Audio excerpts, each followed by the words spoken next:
guys, we're back. My ears. We are here again, of course, with the Slot One Super Podcast, episode 59. Woo, Goku!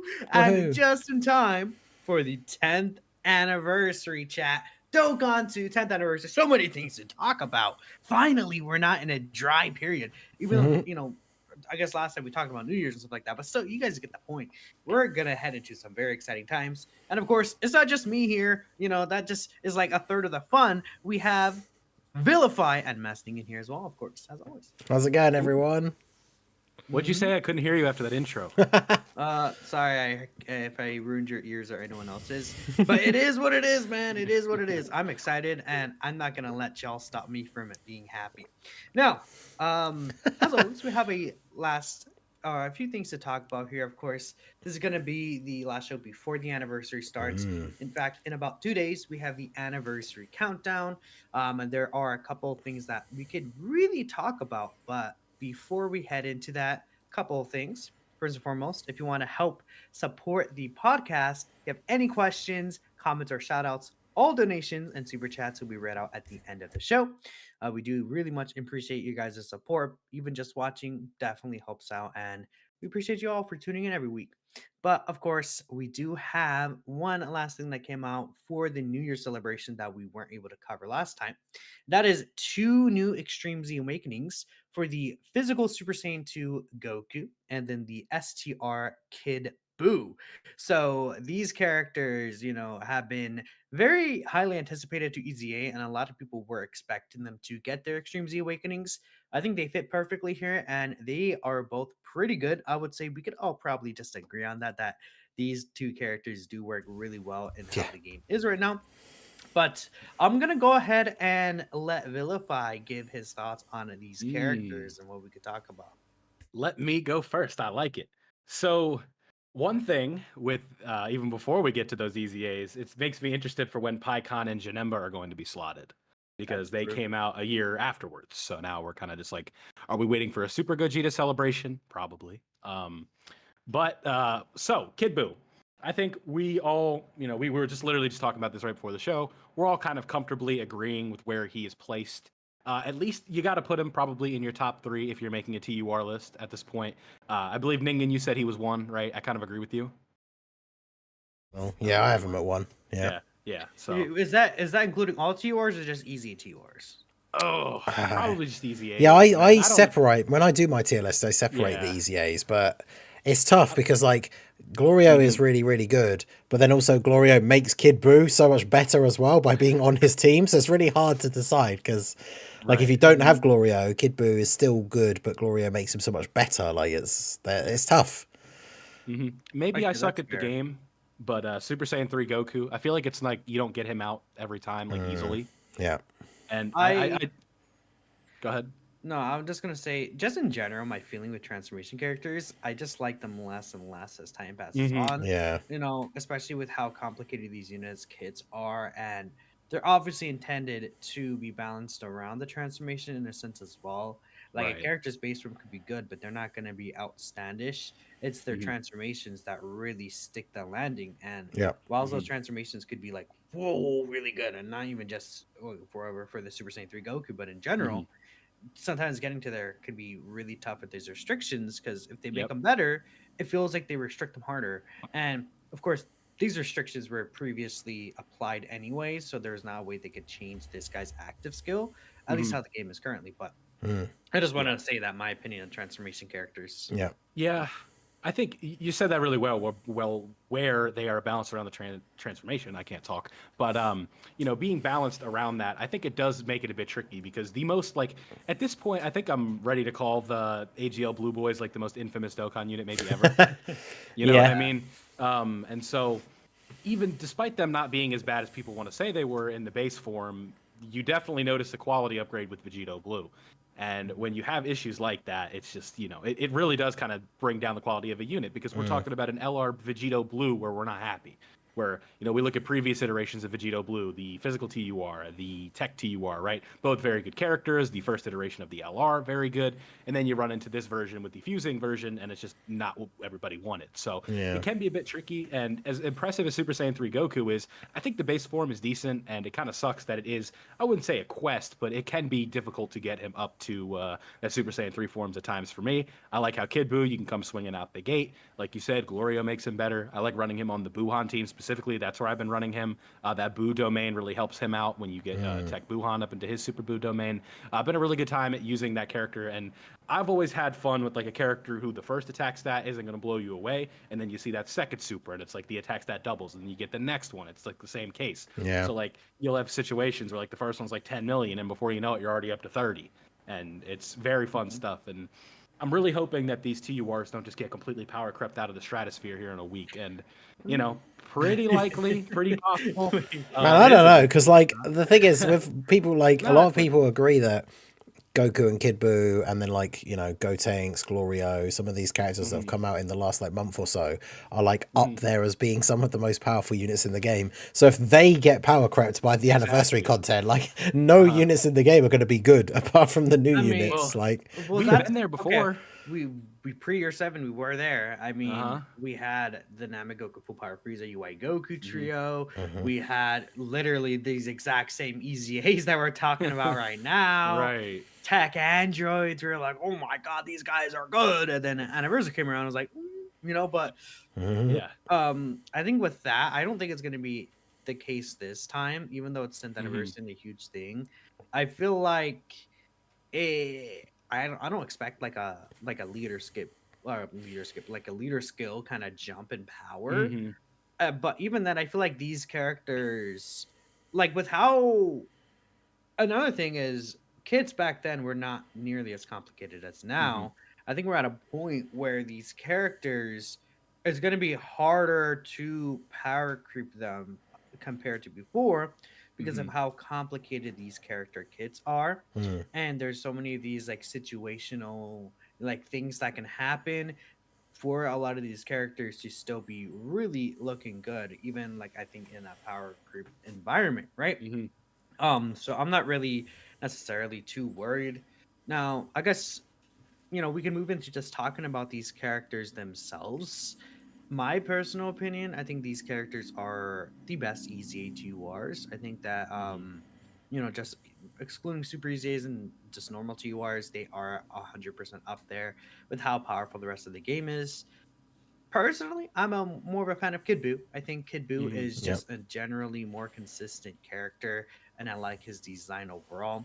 I think that Kid Buu, one issue, the only issue I have with him is that he gets like I really like the idea of him as a slot one, and then maybe later on you use Tech Buhan's domain and he becomes slot one. But just in general, like it feels like he's tied to Tech Buhan because of that, like as a partner. And once if he's in another situation with other characters around him, and he gets to a point where he can't be your slot one character anymore, but you design the team around him being that character. Because post active skill pop, he gets a lot of defense, but it doesn't make up for the damage reduction he loses 20% once he gets the 6 hits in. I think it's the only thing that I have an issue with him. I feel like he didn't even really need to lose a damage reduction, especially if we are going to have a power creep jump. But it's fine regardless. He does quite a good amount of damage for a character that's like kind of thought about being a tank. And I think that especially if it's a situation where he's in a slot 2 situation, he's not going to die. He feels like to me he gives a vibe of Tech Majin Vegeta almost post transformation. So he's basically Tech Majin Vegeta if he didn't have the worst transformation condition in the history of the game, which is really awesome. And he does way more damage too. So I like this guy a lot. Super Saiyan 2 Goku, personally, just really diving into it. I think he's good, but I feel like there's holes in his kit. For example, I've had a turn and I've seen other people have a turn where you have this guy on turn 2, but the turn 1 you fell under 77% HP. In that circumstance, he can transform, but he's stuck without his defense and guard. So he essentially will get like one tapped by a lot of these really difficult bosses, especially He's in a short fish, if content. you will. Yeah, Yeah. which is really interesting that they made him like that because there's like the Tech Gogeta EZA that happens. He has his damage reduction extra guaranteed in his first turn, and then the next turn he comes around, he would be able to transform if you float him off. It should have been the same with this Goku, but I don't know why they did that. I feel like it's just like something that they overlooked where his kit is not going to be that consistent there. And when he transforms, again, it's 50% chance supers where he could pop off really well for you or he just doesn't. Usually I feel like it's just weird kind of having to play around and trying to get his transformation, especially with how good these teams are. Just like always playing Yeah. around with falling at low HP. You have situations where you get a lot of times where you get to that exact HP. It's either a situation where you take too much damage or you do just fine. And a lot of that is because of how these defensive mechanics may work with dodging and things like that. All this RNG that goes on. It's just a lot, especially now with how complicated these kits are, where trying to get these transformation conditions could be a little tough. Yeah. Which leads to an issue with this Goku. And then even beyond that, once you get him transformed, you do have to worry about the RNG aspect of his kit. And if he's going to get a certain amount of super attacks, if he's going to get his great chance to crit pop Yeah. off, there's a lot there. And I think he could really do still good. Of course, he's good enough to where he could just brute force his way regardless. But it's just nitpicks you can make about his kit overall that I think do hold him back a little. But he's still obviously really, really, really good. So Yeah. that's me. I think when you bring up like a nitpick, like in the case of a character needing to be like transforming and actually being really good, I don't even know if that's a nitpick. Like that's a pretty major thing, right? That section, Yeah. no, but I'm talking about more like the RNG after he's transformed. you're transformed. Yeah. So who's like the face of super normal super in your opinion? Like who's the character that's physical What's up? 21. I think it just in terms of like the player base idea of it is like that guy just because of truth, but like in general, like another character, maybe like I can't really say Tech TUR Vegito Blue, but No. well, I the mean, TUR. Okay. yeah, back in the day, because that guy Mhm. had 2 additionals with medium, Yeah. chance Right. super. So like back in the day, that guy was like that. I guess, but like honestly, a lot of players at this point probably have not played like pre year 3 anniversary basically. So I don't think that's going to be the case. But yeah, no. But yeah, Just for some me, characters it's that are- definitely this guy. Even on release, that was like a meme of him, right? Where it's just because I had like the worst possible luck when when he got his EZA, and then I did my initial video. I first of all I went all the way through the run and didn't get him to transform, so then I had to start again. And then when I did get him to transform, he did a super and then 3 additional normal attacks, 3 turns in a row. And in the same run, it was like, man, this is like the worst RNG possible. And so it's one of the things, the way I look at it is like, if a unit does that or can do that, as much as it is RNG and people can have different experiences, like someone else can take him for their first outing once they EZA him, transform like straight away, and he does like 4 supers every turn. And then, you see these clips on Twitter where he's got support and he's getting up to like, I've seen one, I think it was like Mega Juice with like the GT Vegeta standby and stuff where he's doing like over 100 million by the time he does like the 4th super attack.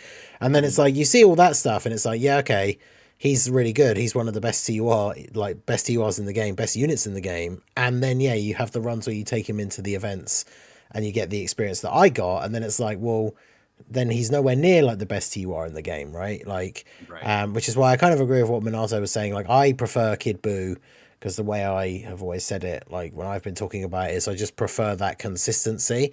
Because one big difference is, I know Minato mentioned obviously with Kid Buu, you still only have like the high chance for his built-in additional to be a super, but he builds up his passive by doing normal attacks as well, whereas Goku only builds up his passive once he transforms by doing super attacks. And yeah, obviously, like Minato knows I disagree, right? Like I think his transformation condition is much worse than Majin Vegeta's. I think in a lot of this content, I think with the locking with like Goku and Frieza, it's probably the exception. But I would say that in other events, it's easier to manage the HP of the enemy than it is to manage your own HP unless you have a scouter active. Because you don't know like where on the rotation you're potentially going to take damage. Whereas depending on the setup that you have, especially if you've got a really powerful team like the Buu Saga, like you could float Vegeta off or something or wherever he's going to be on the rotation in advance, knowing that you're then going to kill the enemy on like the next turn, and then he comes back and they're on full health and he transforms. And obviously I know it's all RNG, right? And this is what I said when I made my tier list and people didn't like Vegeta being above Goku, is it is all RNG, right? Like for me, I've had Vegeta transform more consistently, and because Majin Vegeta is better than Super Saiyan 2 Goku, then obviously in my experience, because I get Majin Vegeta out most of the time, then that is the majority of the experience, right? Whereas if we're just comparing their transformations, like obviously I would say Super Saiyan 3 Goku is better than Majin Vegeta, but yeah, for me, I don't know what it is. I've just got really bad luck, I guess, with getting that transformation condition. And I know it's not an event that I use primarily to rate units, because it is such a weird event compared to some of the other ones. But you go into Janemba, and if like Goku's on turn 2, sometimes you won't even get the chance to transform because like with how powerful the Buu Saga team is, you just win on like turn 3. And obviously that can be the same issue with Majin Vegeta. I think like neither of them are really built for short form events, which is why I wouldn't really hold that as like a major criticism against them. But I mean, Goku is really good, obviously, don't get me wrong. And like when you get him to transform, he's super fun. He does loads of damage. That Buu Saga team just got buffed unbelievably. So it's a super fun, super powerful team. But yeah, I very much like Kid Buu. That Buhan team, like you said, is very fun, or just double Glorio leads. Basically, I've like one of my favorite teams to run at the moment, just in terms of fun, is just running a full Buu team, but with double Glorio leads instead, and then just having them there for the support. And yeah, obviously with Tech Buhan, not only being that great partner for Kid Buu with the domain, obviously he's one of the few Buu units that starts off with big bad bosses, so then they both get that up straight away. But yeah, both absolutely phenomenal. Like definitely two of the best EZAs, like two of the best TURs. So yeah, they did a very good job with these EZAs, I think. Yep, I 100% agree. I think that, no matter what, they kind of knocked out of the park with the EZAs. So that's really good. No matter, how good are they, or think they're going to be, they're able to cook regardless, and all the difficult content that's out right now. Now, we'll see all the age. I think they'll be fine, right? Especially Kid Buu, in Kid Buu's case, right, with the 70% reduction in the amount of stats he gets. Let me turn up my volume. Someone in chat said that. I'll turn it up for you guys, and I was also talking quiet. My bad. But no, I think Kid Buu in general, he will be able to be fine post 10th year. So we'll be looking good, hopefully. And let's move on to the next topic. Well, I was going to say as well, like if Kid Buu, if we get 10th anniversary bosses where the final boss has a unarmed super attack, then obviously that gives him that extra bonus as well. So he has that against Goku and Frieza. Which it's funny because I got Goku Frieza under 50%, and then I put Kid Buu there because I was like, he'll nullify, and then he didn't. And then he didn't, yeah. He still dies. Yeah, which is really funny. But either way, it's the fact that he has that 70% chance to survive those. We've been getting a lot of characters with Ki Blast nullification, though. So I feel like we'll see a lot of those potentially. But who knows? Maybe they just give him those abilities and they're like, just for an animation. Right? Who knows? But I have one quick thought before we move on. It's like quick, right? So, you just mentioned where it's like, we like the TURs. It's like if they're not literally the best, it's like, oh, they're not that great, right? But like it could always be a whole lot worse, right? Like we're talking about like with Kid Buu and the Super Saiyan 3 Goku, we're talking about a Goku who can pop off and do 50 million attack stats and 3 supers or whatever, right? It could be a whole lot worse, right? Like we could be talking, in Goku Black level EZAs here, where, and we've had way more sought after EZAs that were much worse. So the fact that we're talking about Kid Buu as like number 1 and then up there with the Glorios and the Daimagokus, like that's a home run for an EZA. Even if they're like a top 10 TUR in the game, I think that's a successful EZA. Yeah. Even like the expectation, unfortunately, is like you want them to be the best, but that's not always going to be the case. Sometimes they have weird skeletons and they don't do enough, but in this case, they didn't hold back, and that's really good. Yeah, I agree with that, and I also would say, I think I was gonna say something, but I forgot about it. Oh yeah, in Goku Black. No, imagine they give Kid Buu no damage reduction. And like, yeah, Right. that Mhm. there's like, nah. Two more defense or that's it. Good luck, buddies. Roger No, that. but that is good. Mhm.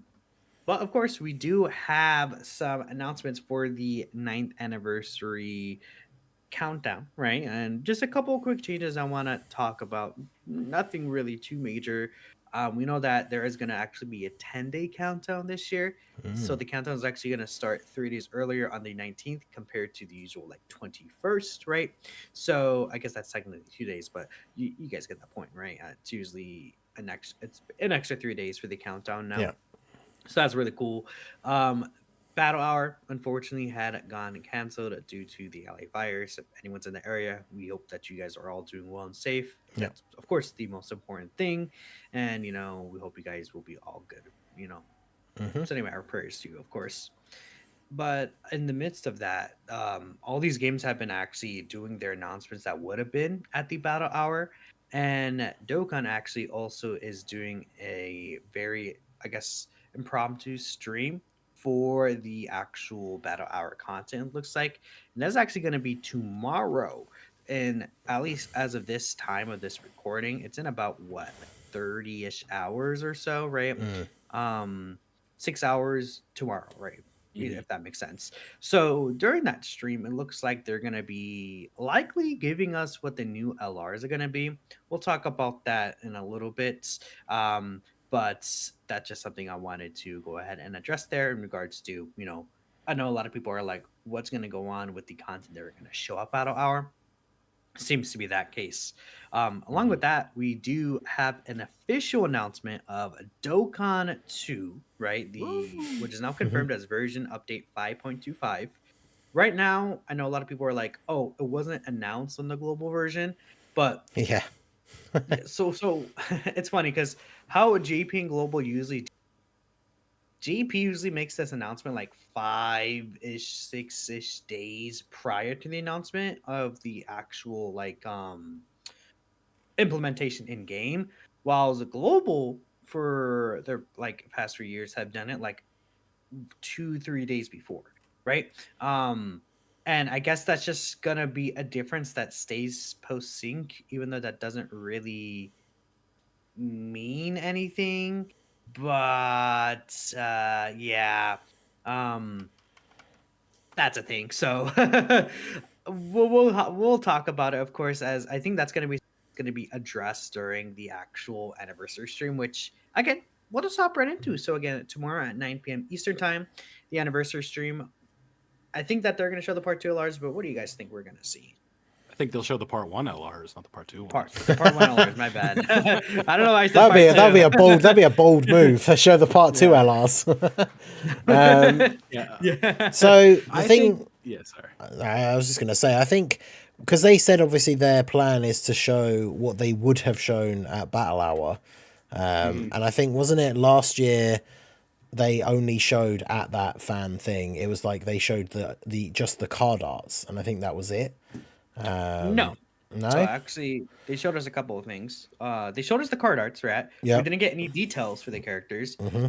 but what we did get was the confirmation of a new category, which was the Super Bowl Ooh. category. Yes. Along that's with true. that, we did also get confirmation on the Countdown EZA. So there is going to be a couple of things that will hold on. Sorry, my chair is falling.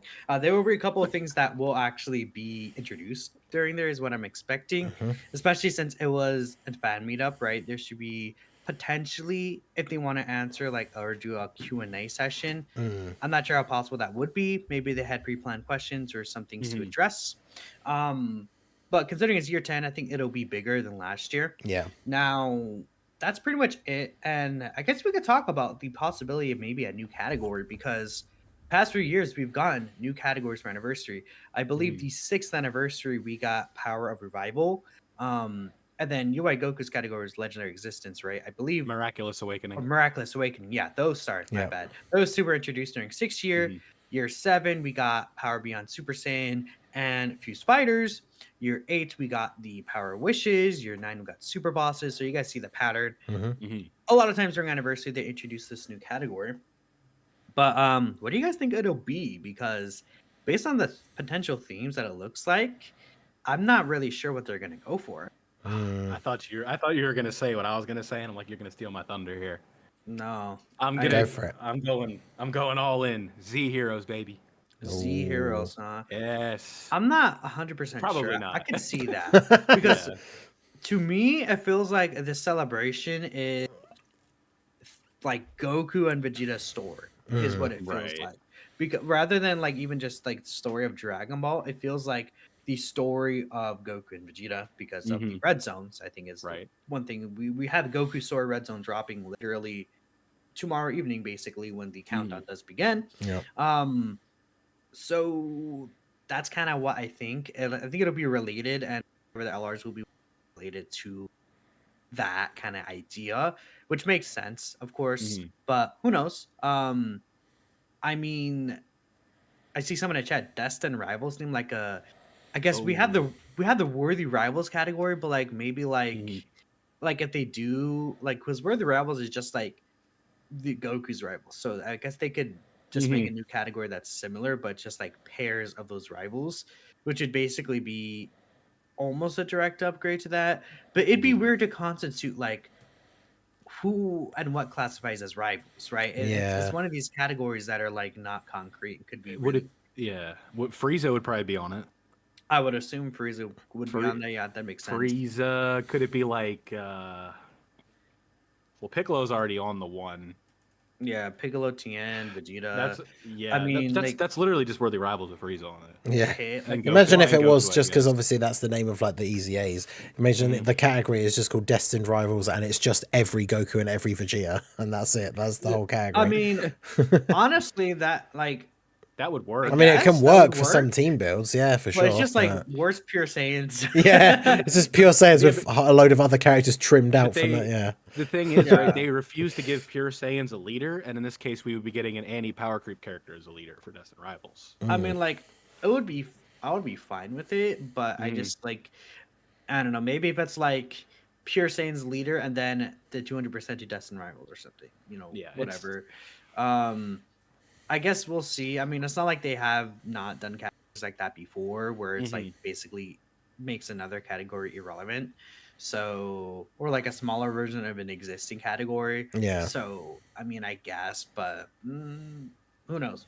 I don't know if there's any other ideas you had, Ningen. Sorry. Yeah, in terms of new categories, I'm not sure because it's one of those things that obviously it has been a trend, like you said, for the last few anniversaries. We didn't get a huge amount of categories come out last year overall, which is good because we went through that period, especially like a couple of years ago, where it's like every single 170 leader was coming out with a new category, and half of them now in the game are just completely pointless. So I don't think we necessarily need a new one, but it is something that could potentially happen due to the previous years. And like you said, the theme, we still don't know 100%. It's definitely, I like how the switch up went from like, I had people in my comments saying when I was talking about speculation and people being like, bro, it's definitely Kamehameha. And then we saw that data download and it was like, oh, there's a Vegeta story red zone as well. So it's like, well, maybe it's not Kamehameha then. So, yeah, the Goku Vegeta rivalry is kind of the popular theory now, which is obviously very interesting. But yeah, outside of some sort of like rivalry category like that, I'm not really too sure. Like I say, I would be fine if they didn't bring in a new category. It's always been more hoping that the categories they do give them gel together nicely for good team building. So definitely looking forward to seeing what their leader skills will be. Especially because what are we thinking about the... and that's another big thing that's been a topic of conversation is with anniversary power creep and people expecting the 10th anniversary to potentially bring another level of power creep to the game. Do you think we will see any leader skills higher than 200%, or are we still sticking on that for now? I'm going to assume it'll be 200%. I don't want to think that there will be category like pushed like a I think there could be a shift in leader skill, but maybe it doesn't have to be even percentage. Again, we talked about these ideas even back in like the old 5-9 podcast days and again, but like, oh, imagine leader skills where we have critical hit chance built into leader Yeah, skills or Mm, and it's something like that. mm, Could that would be always good. be interesting. I mean, we know that they could add those to leader skills, right? And I think that'd be one way to branch off and make these new leader skills somewhat interesting compared to just the normal stats, and that would be a way to power creep leader skills. The Hmm. old ones would still be relevant, of course, but it would still be a way to kind of push a new era of Dokkan in terms of leaders if they Yeah. wanted to do that without like completely invalidating all these other leaders we've gotten the past year. I think that would be probably be best case scenario. I mm. as- I don't expect to see like a actual leader skill jump. I just don't feel like that's going to be the case. But who knows? Maybe they will. I mean, especially we just got these Daima characters. I assume they'll want like like some of these characters' leader skills to still be good moving forward, like Glorio with demonic Mhm. powers leader. I Yeah. assume they like have him as an AD to be like a leader for all these demonic power characters that'll be coming out in relation to Daima. Hmm. Daima Goku's Dragon Ball Seekers, so all these Daima characters will also fit his leader skill. So that's kind of my idea. Who knows? We'll just have to wait and see how they handle that. But I'm personally not thinking that we'll see like one of these leader skill jumps again, Yeah. unless they just add something extra to the leader skill and keep the same percentage. I think the Um, Glorio is the blueprint I mean, where yeah, we're the just waiting. Yeah. specific The yeah Glorio the and Roshi. specific yeah the specific focus gets the pure 200 like a carnival, and then the regular 170, right? Hmm. Yeah, So and it's then I mean, it'd be ideal if then they also just add Carnival Lars have two leader skills. Like, yeah, I think they did it with the Jiren, but yeah, just key for the just problem with that one is I think that'd be okay though.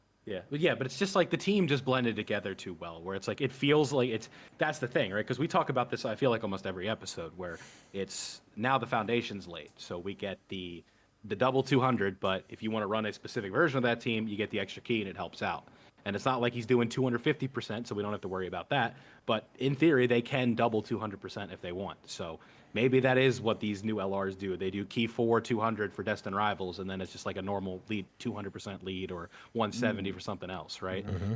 And it's yeah, I don't think that, like you said, Minato, I don't think we're because like there will be a level of like, oh man, if I see like 230% or something like that, because then that's where we know where the bosses are headed.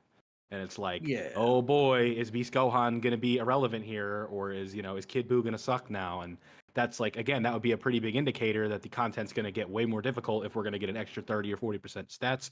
So Mhm. hopefully they stick with the 200. I think that there's more innovative ways to make the game harder rather than just crunching numbers up, kind of like what they did with the red zone, sort of. Like Broly Yeah, disabling dodge is something, but that really was sort of just like, yeah, these characters are hitting insanely hard, right? And it's I like, oh, think by the that way, one has an AoE super too. I also think that we've seen how version new version updates looking, and again we'll talk about that later after we Hmm. finish talking about this stream. But I think they would have seen some sort of indicator with the numbers kind of hinting towards that if they really wanted to give even larger numbers, like with a huge power creep and increase with the leader skills. I Hmm. think we would have seen something to indicate that potentially. I mean, there's the talk about I saw someone bring up how the actual numbers look displayed where they pop up all together at once rather than like one at a time. But I don't Hmm. think that's something where it's like, oh, a big change that indicates we're gonna get even mega huge numbers now. I don't think that's gonna Hmm. be the case. Mm. Um, so not really worried about that. I especially with how big this update is gonna be with the 5.25, right, Dokkan 2, I Yeah. think we'll be fine, right? I think there's a lot of stuff surrounding it where it'll still feel like a new era of Dokkan even without needing a new leader skill increase. So that's kind of my thought process too. But I don't know if there's anything you wanted to add in regards to that topic because there's one last thing we could talk about in regards to the stream. I'd love to hear it. Let's Okay, do it. well, in terms of the stream, again, like I said earlier, there is likely going to be the countdown easy announced. Last year, we Mm. got the confirmation Mm. that STRUY Sign Goku was indeed getting an Extreme Z Awakening. And I assume what's going to happen is the update for next week with Dokkan 2 is also going to come with EZAs that'll drop in game. My guess is we're going to see the Saiyan Saga, Kaioken Goku, and Grid 8 Vegeta EZA. I Mm, think that they would be really good picks for, especially like counting down to whatever Goku and Vegeta's like kind of rivalry or their yeah. stories, right? Especially considering the first stages of the red zone. I'm thinking like, yeah, I could see maybe they drop the Vegeta story red zone first stages when those characters drop as well, and we just get like a bunch of things to do in that week. Um, is kind Be of my nice. general idea, and I think that'd just be a really good way to start things off. Yeah. Um, if you want to think about another one, potentially, like if we're talking like Goku and Vegeta, I think an integral part of what Goku's story is. I don't know how hard they're going to go with the movies, but what about the Tech Super Saiyan 2 Gohan, where the active skill is Goku rescuing him or whatever? That'd be I mean, awesome. that could That, be cool that's too. a Yeah, really for old sure. summonable LR without an easy A, and that's sort Yeah. of the role that STRUI Goku filled, where UI Goku wasn't like heavily tied to the Super movies or anything like that, which was basically everything that the 9th anniversary was. It was all Super movies I in terms mean, of the it character was releases, right? well in terms of the new characters. Yeah, I Yeah. think that I'm thinking of more like the theme because the theme was Hmm. just super, and obviously STR Right. Yeah, it was like that. superheroes Well, and super if this bosses. Hmm. if Super. this Yeah. theme is like the story of Goku and Vegeta, I'm Hmm. not sure if Gohan would be an easy that They'll would fit find a that. way, man. You know I how would these games work. assume another pairing that would work would be the GT Super Saiyan Goku and Super Saiyan Vegeta from Golden Week. Yeah, that'd be Hmm. good. That would be good too because it's kind of like, I mean, we're getting. I mean, okay, let's say because they're counting down the days, like of each anniversary. Essentially, I Hmm. believe the fourth day is obviously the fourth anniversary with the Super Saiyan 4 LRs. Maybe on the fourth day we get that, just like how I believe it was. I don't know if STR Goku dropped on the third or fourth day of the countdown last year, but it'll match up with, the fourth anniversary day of the countdown. We drop the EZAs for some GT characters here, or Hmm. again, maybe for one of the days they drop Goku and Vegeta, Kaioken, and Grid 8, right? Hmm. They could also save those characters for a future Saiyan Saga celebration. Either one is fine. I just think a pairing of Hmm. Goku and Vegeta would make the most Yeah. sense to me. That's the thing. Even when we thought it was the Kamehameha like theme, because we kind of expect the headliners of the 7th anniversary to EZA, I thought that Hmm. those guys potentially could be in with a shot because like Goku obviously makes sense because it's the Kaioken Goku doing the Kamehameha, and then it's like, would they do him without doing the Vegeta as well? Like even though he doesn't fit the Kamehameha theme, and so obviously now if it is going to be more related to Goku and Vegeta and their rivalry, then yeah, doing those two as the countdown EZA would definitely be good because then, like we said, then they had EZA the actual main 7th anniversary, like part one headliners for the actual anniversary, as we've seen with the previous couple of years. And yeah, I think that would fit in quite nicely. I do really want those GT Super Saiyan EZAs as well, so I guess we'll have to see. We can also, of course, depending on who the headliner characters are going to be, if we are getting any GT or any Super Saiyan 4 stuff, there's the Int Super Saiyan 4 Gogeta as well. That is one of the older characters that needs an EZA. Because that's one of the things with, if the theme is Goku and Vegeta, or like their story or their rivalry, whatever it's specifically going to be, then it's one of those things where fusions like still fit into that like umbrella of that theme, right? Because all of the big headliner anniversary level fusions are fusions of Goku and Vegeta, right? So Yeah. and Vegeta's always got something to say about it because of their rivalry, and then he does it anyway. So it's like all the fusions fit into that as well. So it's same with Kamehameha, right? Almost all the fusions are on it because of a lot of them have like what if 12 keys or whatever. So it's kind of funny that like even regardless of the themes that have been sort of suggested as the actual head like main overarching theme, you can kind of fit fusions into all of them anyway. So yeah, You very know, interested to see what we get.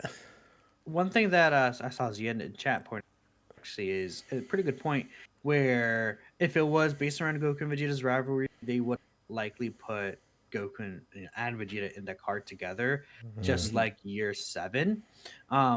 What I would say to that though is that every anniversary card has been like a different named character. But not, am I mistaken? Because we had obviously the Super Saiyan Goku to 2, 3, 4. We had Blue Goku, UI Goku. We got then the Goku Vegeta. Yeah. Well, Yuri was also just a base from Spirit Bomb Goku, though, so I guess like that doesn't count actually. So I mean, I think that's fair, right? Where it's like the anniversary card is usually a very much representative of what the anniversary is going to be, and Mhm. it would make sense if they included Vegeta in the card if that was going to be the case. But That's true. who knows? Who knows? Um, it's all speculation at this point. We will get Mhm. the official confirmation what's coming tomorrow. I mean, if we assume that it is just like a Kamehameha theme in terms of EZAs, I think a lot of the options are still pretty much the same. They Mhm. could still just give an EZA related to the countdown, I guess. Imagine this. The countdown EZAs are are super EZAs for the year one characters. That'd be Yeah, awesome. that'd be sick. Like they're just like, yeah, we'll just throw them out here. I think that'd be pretty cool. I think that would be like a nice representative. Like, hey, this is Dokkan celebration, and later on in celebration, I think some people are thinking that we could even see two Super EZAs potentially, which might be a little bit of a stretch. But if we get like a GTLR, I could 100% see something like that happening if they want to go mega all out. Um, but yeah, no, I think a lot of these characters are definitely a possibility, and it makes sense with the Goku just being his standalone card doing the Kamehameha. We'll have to wait and see, of course, what's going to be coming. But that is tomorrow, so I'm sure I know me and Ningen. Well, I don't know if Ningen's going to be like awake streaming it Oh at yeah. that point of the Oh, day. I'm going to be staying up. It's at 2 a.m. my time. Oh, perfect. There you go. Ningen will be live. Mm. We'll be all reacting. It'll be a fun little day. Um, Next, of course, beyond that, because I mean, they could talk about this thing that we're going to talk about. It's just a little more touching on Dokkan 2, as we call it. They Mhm. could give us some extra insight on that, and I think it's very possible that that's going to be a thing. But what do you guys think? Again, yesterday we got some, or I guess today we got some new footage of how it looks like in action in an actual battle. Um, do you guys feel like any differently about it since the first time we saw it? There's two things that kind of stood out to me, and I don't remember if this was shown or not Mhm. in the initial showing. I was a really big fan of the way that orbs were grabbed. Yeah. And the way that like the kind of the I know that the characters usually do this, but you know like the way they take off, right? They sort of like charge Mhm. up and then take off at the enemy. I thought that animation looked really good. The orb changing looked looked way different. I was kind of hoping for, and obviously this didn't end up happening, but you know that now when it says under the number there, it says attack and then the number, right? Like with the attack stat. I was kind of hoping for a second there. I'm like, oh, is it gonna flash and say defense? But it did not end up doing that.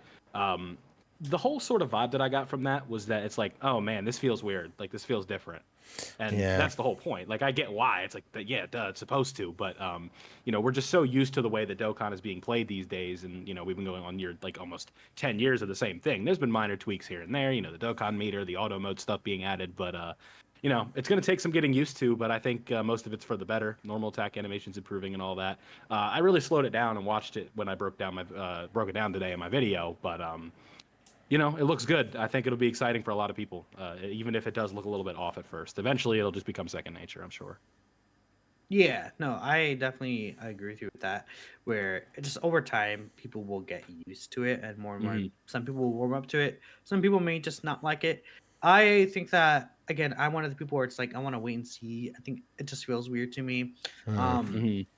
I do like the general idea of how most of these things look, but one thing that I'm not really a fan of is how the HP bars look. I don't know. I just like how they used to look better. Not really even the thing that I think I'll really warm up to. I just prefer how the old one just like vibe is. But Yeah. Hmm. maybe I will. Maybe I'm not wrong. What I do like is they show the HP percentage now though, which we did see Yes. originally. I think that's a really cool change. Yep. What do you think, Dingen?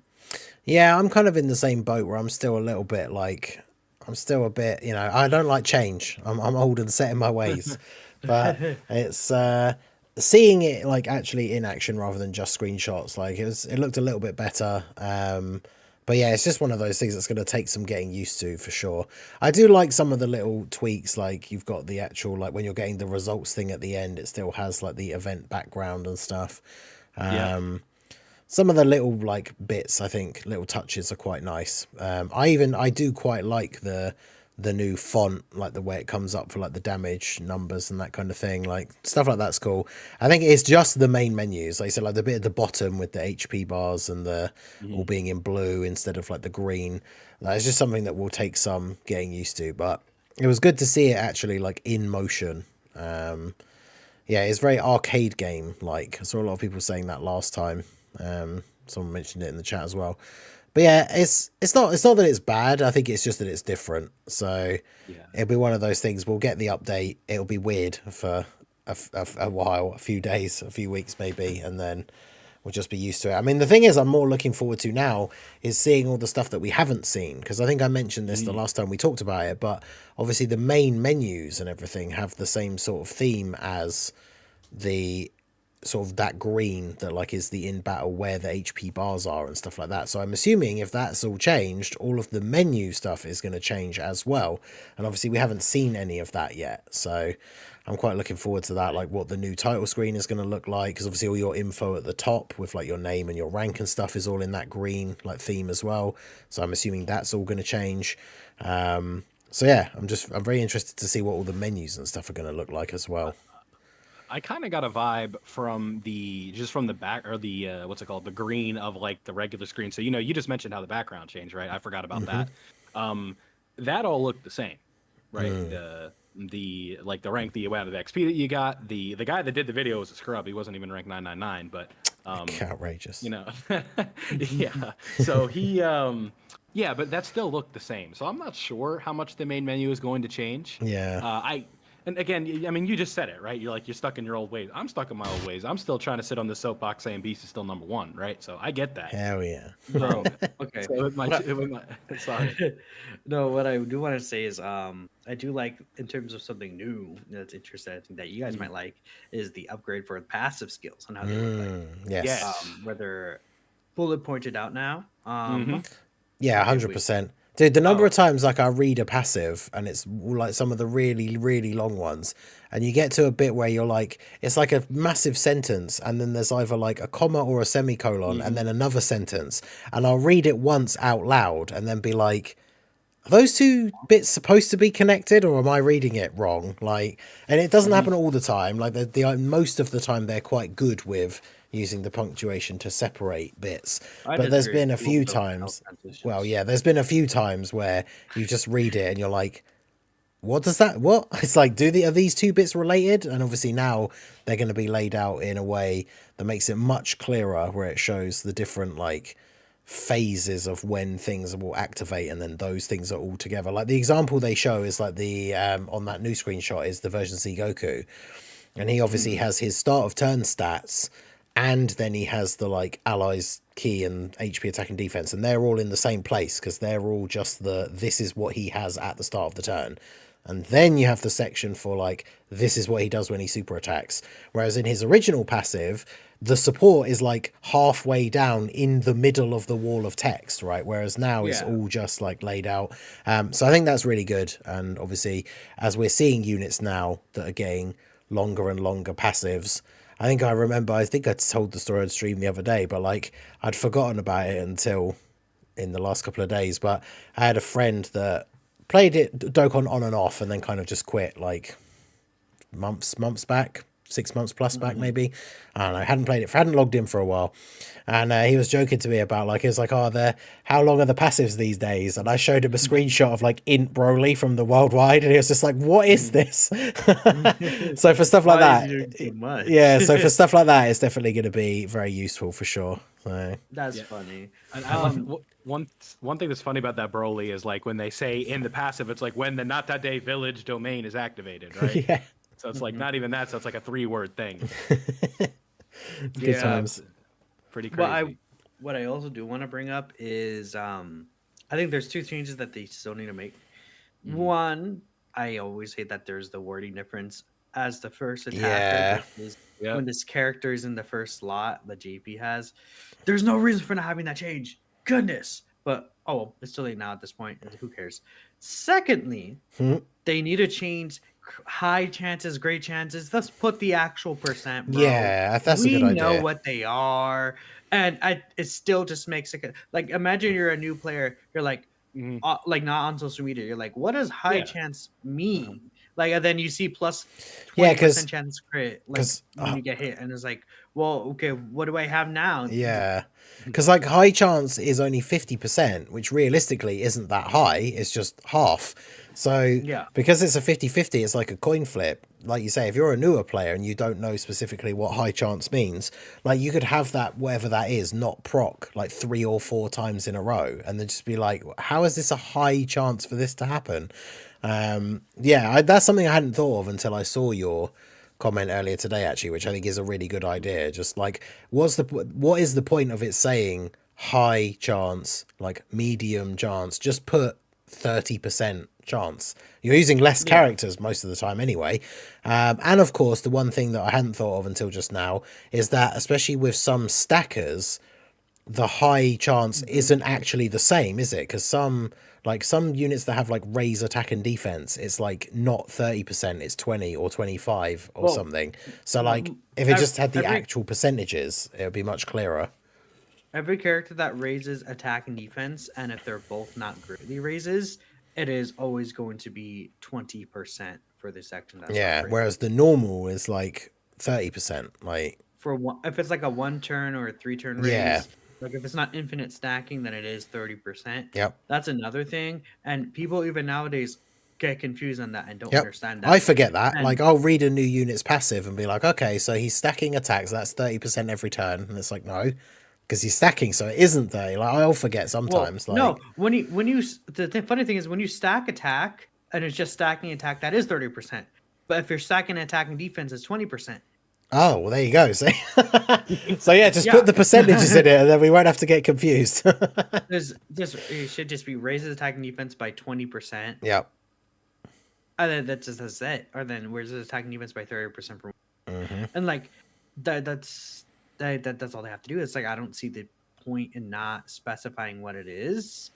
I, I don't get it. So I think it's dumb. Yeah, there's it's no just one reasoning for it. thing. Because actually, now that I think about it, is there anywhere even in the game? Like, there's nothing in any of the, like, No, the random it's something loading in the screen, data. like tutorials and stuff. There's nothing in the game that actually tells you Correct. what high chance and great chance and stuff is there? Something Just that gotta look newer it up. players won't know is Yeah, that I never back thought of that. then, something newer players won't know is that back then it wasn't all an even level. Some characters had medium chance to dodge. Some characters it was 25%. Other Mhm. characters it was 30%. Mhm. And it was the same for 50%. I think in certain characters had like a slightly lower one. And that's a thing where it's annoying where how do I explain it? You're just not able to, I guess, know that because the game doesn't tell you. And Yeah. a while ago, they made a change where it's all just the same thing, which is a good change, but that wasn't announced anywhere. That was something we saw in the data, and that should be officially announced for people who aren't on Twitter because obviously there's like thousands plus players that just aren't on social media. Yeah. And some people will just not be on social media to get their news from truth or something like that, right? So like people aren't, that's another thing that just adds to the complexity of the game. People can't understand how these characters work, and that's really annoying. Like let's say you're using Harudagarn and it's like, oh, he has a great chance to dodge, then he gets 10% extra dodge with each dodge he does, but then it doesn't specify. You're like, okay, so then how many dodges do I have to get Yep. to guarantee dodge Yeah, that turn exactly. or something like that? It's like, how are you supposed to know? That's really stupid. So Mhm. yeah, someone in chat, I started in October and still confused by the verbiage. It just Mhm. it doesn't make sense why it's like not there. Yeah, because like I say, at this point, like you're not. It's not like you're using an extra amount of characters or anything. It's like you literally just put 50% instead of the word high, and then everybody I mean, knows. if anything, it's less characters. Yeah, exactly. Right. Yeah, so someone did say though it is funny, like characters that have like a rare chance to do something. It will be very funny seeing like a 10% chance to do this thing, like in their passive. But yeah, it'd be so much how rare it clearer. is. Yeah. Like, there you go. It's not like how rare is it, right? Mm. Is rare 30%? Is rare 20%? You'd be like, no, Well, it's 10%. That's the one thing. I think rare is 15%, and then like very Mm. rare is like 10%. Okay. Ooh, very rare. What's the number on Devilman, or the verbiage on that one? I think it's super. Yeah, because isn't it like super ultra 1% rare or or something? Yeah. I'll find Yeah. it. Yeah, Put it's, up. yeah. I'll let you do it. Well, I'm looking it up too, but Isn't there give me like a older token on the characters go. or But like older Yeah, SSRs as well, where ultra it's rare like chance, ultra rare. It's a rare? literal. which is a 1% chance. Let's So go. who's gonna get the legendary rare chance for something? I don't know. Another thing Legendary is rare. that some of these older characters that raise attack and defense for multiple turns, in the data it's actually 50%. Mhm. And but then like the STR Super Saiyan 3 Great Ape Goku that has not got an easy game. He raises attack for 3 turns. That is actually a 50% raise. So if they change that to raises attack and defense for 3 turns, that'll be 50%. But then unless you like, if you already think that that's a 30% raise, you're not even going to know that it's 50%. It was the same thing with physical Ribrianne when she EZA'd last year, right? She's actually 50% raised for 6 turns, but most people probably might assume that she's just 30% if they know about the game, even casually, Mhm. because it doesn't explain it. So it doesn't make sense. Yeah. Oh yeah, Jacko and Chaozu's Mason on enemies has a 100% chance the first turn. That's another thing. I don't know. Whatever. I think that's just something they should change. Yeah. But So, yeah. how would that work for the character has like the? Would they change the way that the wording is for characters that like perform a crit? Because you know how Yeah. it always will just say 70% chance to crit. Well, I'm saying 50% like for crit. characters that like I'm saying like ones that would be like guaranteed. So say like you know what I mean. So it says performs a critical hit. Yeah, just right? performance critical hit. There wouldn't need to be any change Yeah, for they it. just don't need to change that. Yeah, He just does a critical hit, right? right. There's no chance for it. I got you. Just thinking about it. Yeah, no, that's fair. Mhm. Oh, well, hopefully they change it soon, but I don't know. Anyways, beyond that, version Z. I keep saying version Z for some reason. Dokkan 2 is looking really good, and hopefully that really does spice things up, especially for not a lot of newer players that will be coming into the game. But after that, we have one last segment here, essentially, which is the trash takes segment. Mm. Woo! Woo, woo. Yep. We We're going to Minato's Twitter for this one. Not mine for sure. Maybe yours. I don't tweet. What are you talking Oh about? yeah, I could find something. We'll find something. All But right. no, we do actually have 2 trash takes that Yeah. we went ahead and picked this week just because there's 2 I think that were interesting. I personally actually don't agree with both of these. So I actually don't know what the other guys are thinking about this, but I picked them because it's something that I actually disagree with. So we'll take a look directly at them, and I'm not sure if they're on the screen just yet, There we but we'll go. be switching over them right now. And there we go, I believe. So this one was left by Kalu, Sane Sensation, which is pretty funny actually. There needs to be more interactive and immersive ways to play the game, something like PvP, but not exactly like PvP. Once you clear all the events, there's a very little incentive to want to do them again or just play the game in general. That sucks. And this one is like an interesting take because it's something where I think it's almost like, something like PvP, not exactly like PvP. I guess they're saying maybe it could be a thing of like, I don't know, leaderboards, but that's something we have in the game. So it doesn't really even make sense to me, like all the way. But I think that this game is made in mind to be played as more casual. And I think that's something that a lot of people understand about this game is that this game is something you're on your break, you're like, let me pop out Dokkan, play it for like 10 minutes. I'm good. Maybe you're just on, in a car ride and you're like, I'm gonna just play Dokkan for a bit, get some stuff done. It's not something it's like, I mean, meaning in Vilify, we're content creators, we playing this game all the time, but that's because that's like almost essentially like not even a job, but like yeah, and I we mean, it just play the literally game is for my job. fun, most people. I mean, yeah, it is basically like a second job for me. I assume the same for Vilify.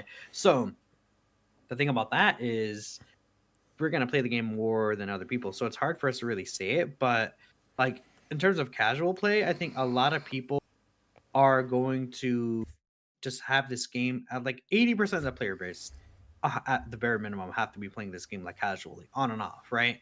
So I don't really think that their intention with this game is that if you want a PvP environment in a gacha game, that's what they designed Legends for. And Mhm. I know a lot of people are not really a big fan of Legends State recently in the past year, but at the same time, that is how gacha elements with even just PvP elements in them. That's Mhm. how these games end up turning out to be.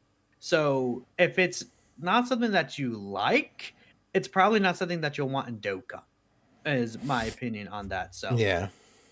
yeah. I've always felt that anytime someone mentions PvP, like people that are active, like content creators, and I'm sure almost all three of us could just like universally go no, right? And you also mentioned it, right, with the game being played casually. I think the intention, especially for the devs, is like we have so much in the game at this point that players are not like the average player is not going to be fully just completely caught up with everything. And there's always going to be something to do and spend time with. And link leveling isn't content, right? But there's, even if you have caught up on everything, that means you need to further progress your characters. So it's like if you're to a point where all your characters are link leveled and you have all the events done, all the missions done, like, it's okay to put the game down and let this content stockpile a bit, or just do it as it comes out. Like, a game that's like, there's no competitive e-circuit for Dokkan, right? Like, you're not talking about going to an event to competitively do Goku versus Frieza. So, it could be fun, but That's the kind of what reality is that it hour is doesn't. going to do. Yeah. Yeah, but the reality is it doesn't exist, right? Like but that's not like the winner wasn't going to get like, was a winner going to get like money or anything like that, or was it just for fun? I think it was you're going to get titles, but Right. So titles in game, no like actual like valid currency. It's not like, professional or competitive or anything like that, right? It's just this one little competition is happening. Like that's going to happen once a year. So I guess you could say that, but it's tough. And you see, the thing is that like with these leaderboards, like we already have the leader function in game, so like that's a way that you already can do this certain thing. I guess honestly, maybe because it doesn't have rewards tied to it, like beyond just clearing the stage, it's not like, oh, you get this certain amount, you actually will get rewards, and you could, if it's like top 10% of players score, you'll get a reward. Like it's a thing of people don't, I guess, like really pay attention to it because they just don't really care, even though it's a thing that they're asking. And not specifically this user, of course, but I think in general, it's like people are like, oh, we want more interactive stuff. And it's like, we do have the things in game. It's just that I think when there's no reward tied to it, people don't pay attention to it, or more people just don't care about it. Like high speeds or, challenge runs or something like that, right? But yeah. It's also I literally just had a train of thought. Oh, it's like, yeah, so we had a mode that was competitive, and like the way that it worked was based on sort of like the gotcha, right? Where it's like, where I'm going with this chain battle. So we had this, and player feedback for the most part was we didn't like it. But then when they took it away, people were upset because they were losing out on rewards. I don't think they actually liked the mode, but like they've tried these things before. And it came down to like, oh, I don't have whale friends, so it's kind of tough for me. Before. I played these games before. Did I say that? I've played these games before. No, you said I didn't. You tried Okay. these. You said I I've tried these things before. Well, Sorry. the demand for the chain battle rewards is massive right now. You know what else is massive? Dude. I'm so sorry, chat. So like we've seen them try things in the past where it's like, let's get innovative and competitive, where chain battle, and for all intents and purposes they were intending it to be competitive, right? Like you want to reach the top 1%, you want to get the most amount of rewards, and it came down to a situation where I'm sure one of the three of us has a stream or a video of us doing chain battle, and the title's pain battle. So that probably tells you what you need to know about the mode. Not me. Yeah. I love chain battle. I love. So you ready for this, guys? Someone that had the truth on his friends list loved chains battle. Okay, never mind. I did have pain. I did have. Never mind. You had a pain battle? August 9th, 2021. I have one video called Pain Caught Battle. your ass red-handed, Yes, boy. that's right. Let's see. Red-handed. Let me take a look here. What was this? Well, why did I call it Pain Battle? No. Was it what was the one? Was it World Tournament was the category? Y'all remember that? Or was it Let me Otherworld s- oh yeah, Warriors? One there's was I think terrible. there's World Tournament, right? I mean, Yeah. some of them weren't like great. Yeah. But honestly, this one isn't even that bad. It's just Super Trunks and then just like Extreme Class Vegetas. It was just a Vegeta chain battle. So that's So yeah, but that's honestly, I think I overreacted personally. but you called it Pain Battle, so that means you didn't have a good time doing it. No, that doesn't necessarily mean that.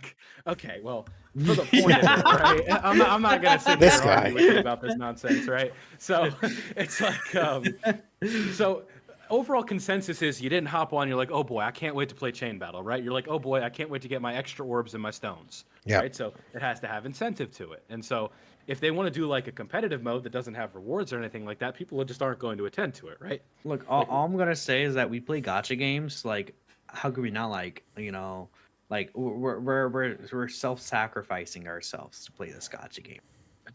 We want an opportunity to brag to other players how good we are. I don't know. That's true, dude. I have FOMO, fear of missing out. But no, okay. Yeah, so it's Honestly, that's an actual thing that could be applied to PvP gotchas, especially. yeah, that I think it enforces the idea. gotcha's literally like keep the lights on with FOMO. Like what you know what I mean? Yeah, exactly. But Yeah. especially PvP gotchas where it's like, Oh yeah. I want to keep having fun and playing this game, but to stay competitive, I need to summon to get these new characters that are better than old characters in a PvP aspect. While in PvE, it's not really that much of a case. Yeah. Right? I think that they handled that really well in 2024, where like things didn't get too out of hand with the worldwide download celebration. So, I'm somebody who was missing Int Broly on my JP account, but it's not just like the game became unplayable because I was missing one of the better characters, right? Like that's just Same with Ningen. Yeah, I'm missing him, Broly. Yeah, we're I'm twins, so man. sad. That's crazy. Big Broly fan. Here's the issue Liar. with that though. Even when he comes back, I don't even feel that incentive to coin him. I don't think he's good enough. What? I think What? You're crazy. Yeah, I can't wait to get him. I don't know. Maybe I'm tripping. Bro's like, Well, I here's can. the issue.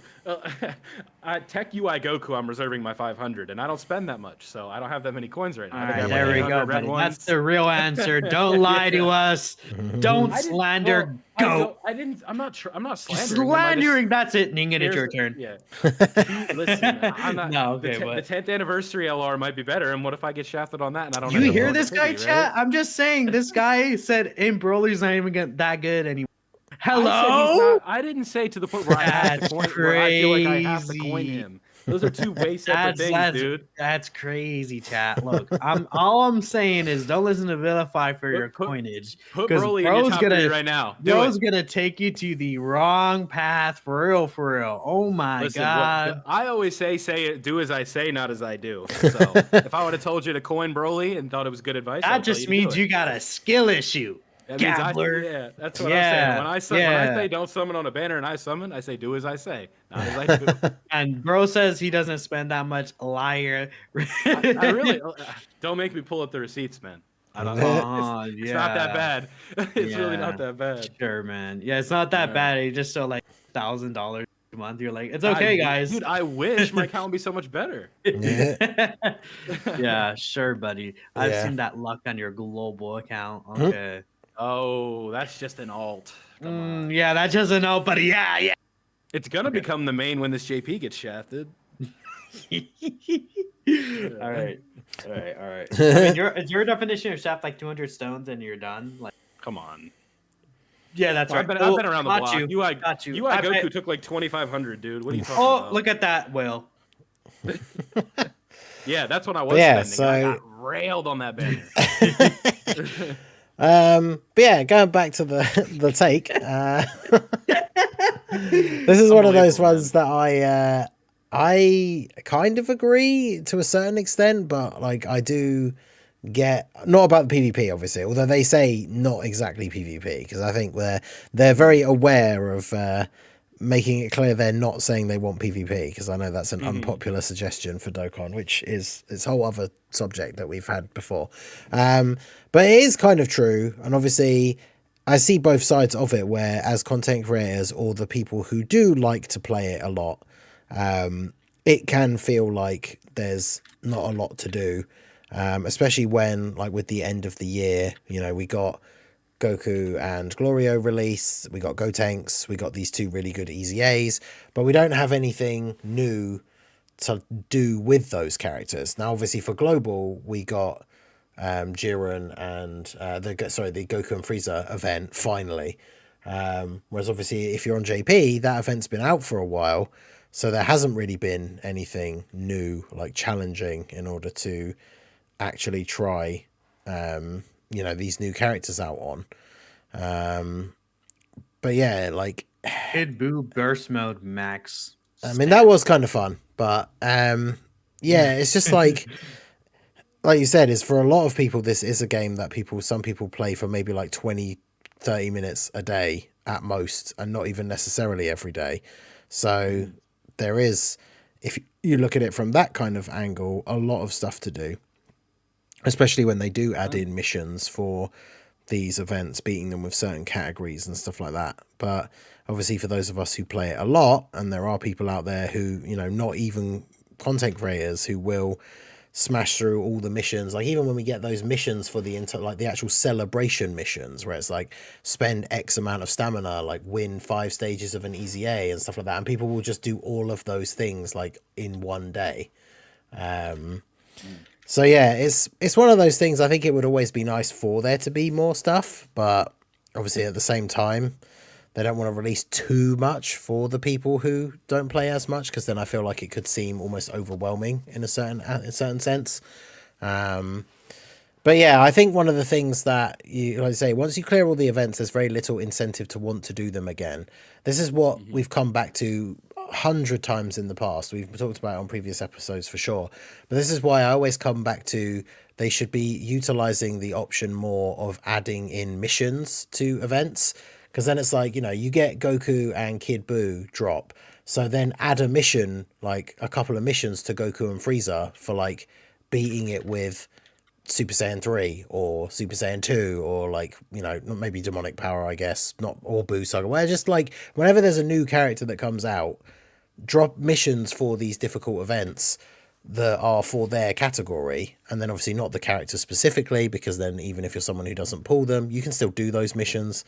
And those are like the easiest things to do, like from a coding perspective, like the easiest thing to do is just add another mission to an event that already exists.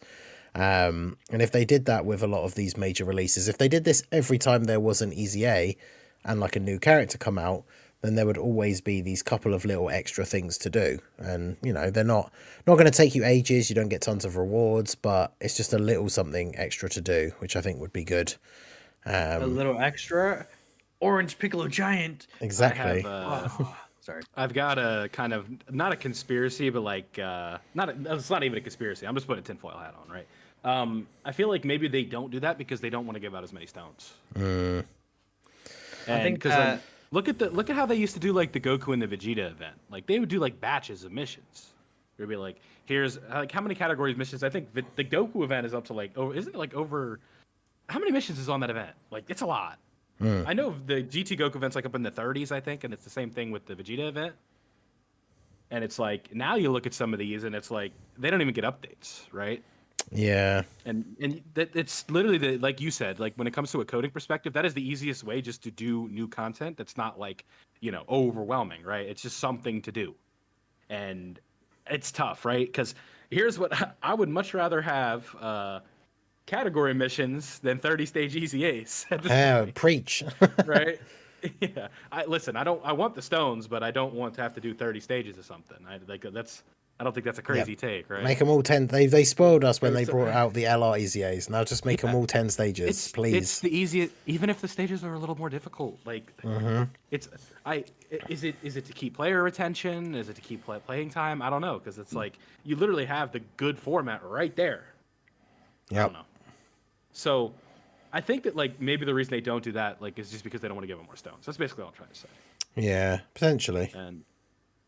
But it's a good idea. I really like it. I mean, I'm a huge fan of category missions. I like that was what was fun about like the Vegeta event. I remember specifically there was one where it was like worthy rivals, and that gave me an excuse to like bring Nail out of the box, right? It's like, oh man, I could run a Piccolo and Nail rotation right here. Haven't done that in a while, right? And so it's fun to be able to do that. But then I guess the counter side to that is like these events are really hard now, and there's not you don't have like a plethora of teams that are even going to be able to clear it in the first place. Like I think that you could probably I don't know. How many teams in the game realistically do you think can beat Goku and Frieza?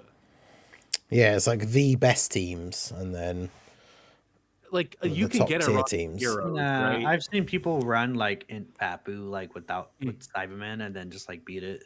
Okay, so I don't know about the that. whole thing for Goku and Frieza. How's that possible? Yeah, because think how do you do damage to Goku and Frieza? Okay, maybe it was another event. Yeah, But I'm just Or like that's the maybe thing. like The damage the cap is family actually one of Kamehameha or the something. the damage the cap point- is one yeah. of the things I hate the most about that event. Like as much as Yeah. I hate rotation locking, and yeah. I actually think right. we're I like mean, the Smart design of stuff. that event is absolutely brutal because it goes from Mhm. a locking phase into a phase where you can't dodge. So if you've got any characters on your team who rely on dodge and then they got locked in a position where you then weren't able to float them off Let me before you went into find the it. next phase, So then they get yeah. crushed. And then you get to the last boss, and if you don't do enough damage, you don't do any damage.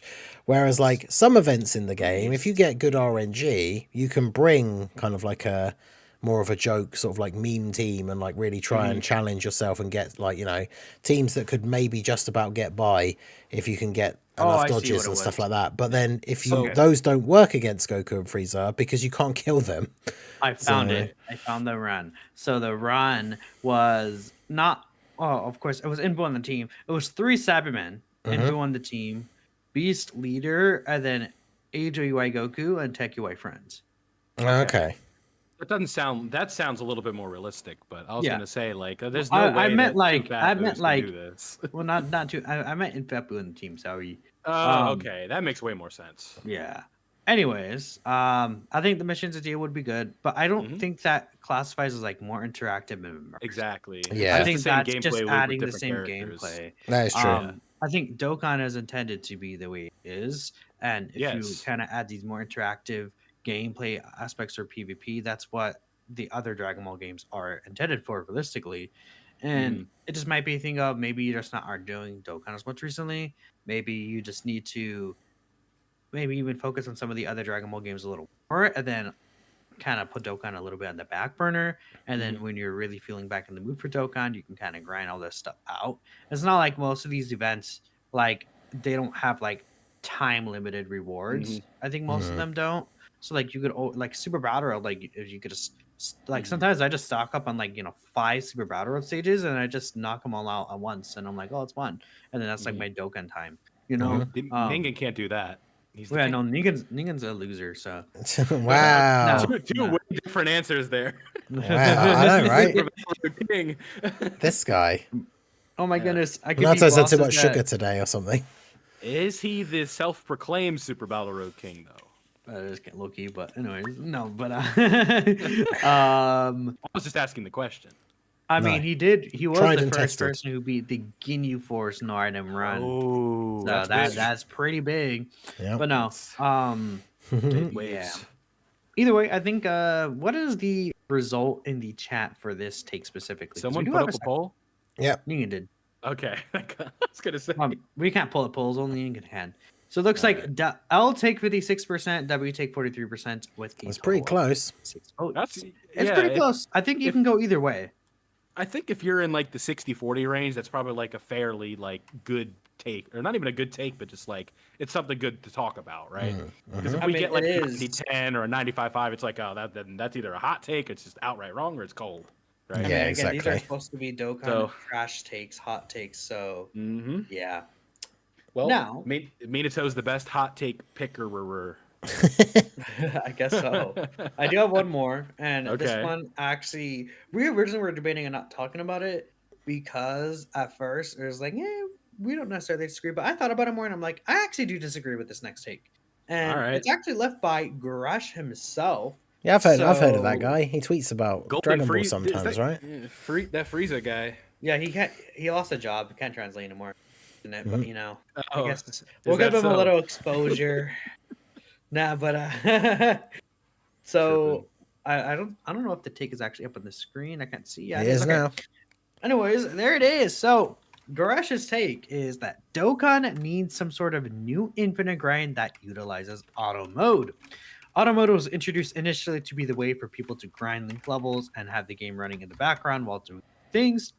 Now that I've finished basically every character's link levels, I really only find myself logging in for new characters and events with barely anything to do outside of testing new content. Give us new ways to strengthen our units by using auto mode like we did with levels. Now, I'm gonna say I think you read this initially and you're like, I get it. New content is always good Mhm. for sure. Like having something else to do is good. And the general idea of what auto mode designed, I feel like you could argue that it's partially designed, of course, to coincide with link leveling and just making grinding stuff easier, right? And just having a way for Dokkan to just farm things.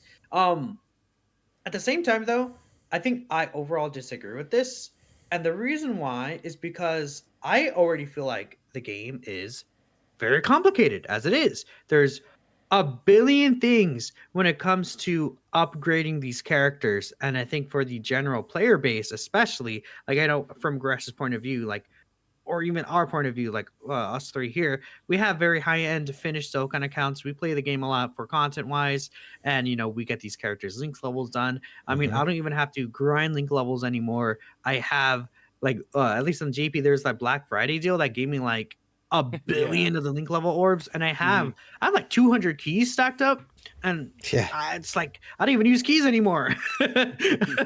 So like I have link leveling anyways, and it's like with auto mode it just makes other grinding for stuff easier, and it's like hmm okay, well, there's not really a point for me to really log in outside of new content realistically, right? But I think the thing about this is when it comes to just the general Dokkan player base, you think of it as a way of okay, there's already Z Awakening, there's Dokkan Awakening, there's Hidden Potential System, there's link levels, there, even just everything else with the game, you know, Ex- that adding a fifth thing to characters, there's mhm. skill orbs actually, if you want to include that separately. There's extreme Z awakenings and super extreme Z awakenings. Yeah, there's a lot of different ways to upgrade these characters already, hmm and it's just so many steps that you might have to go through.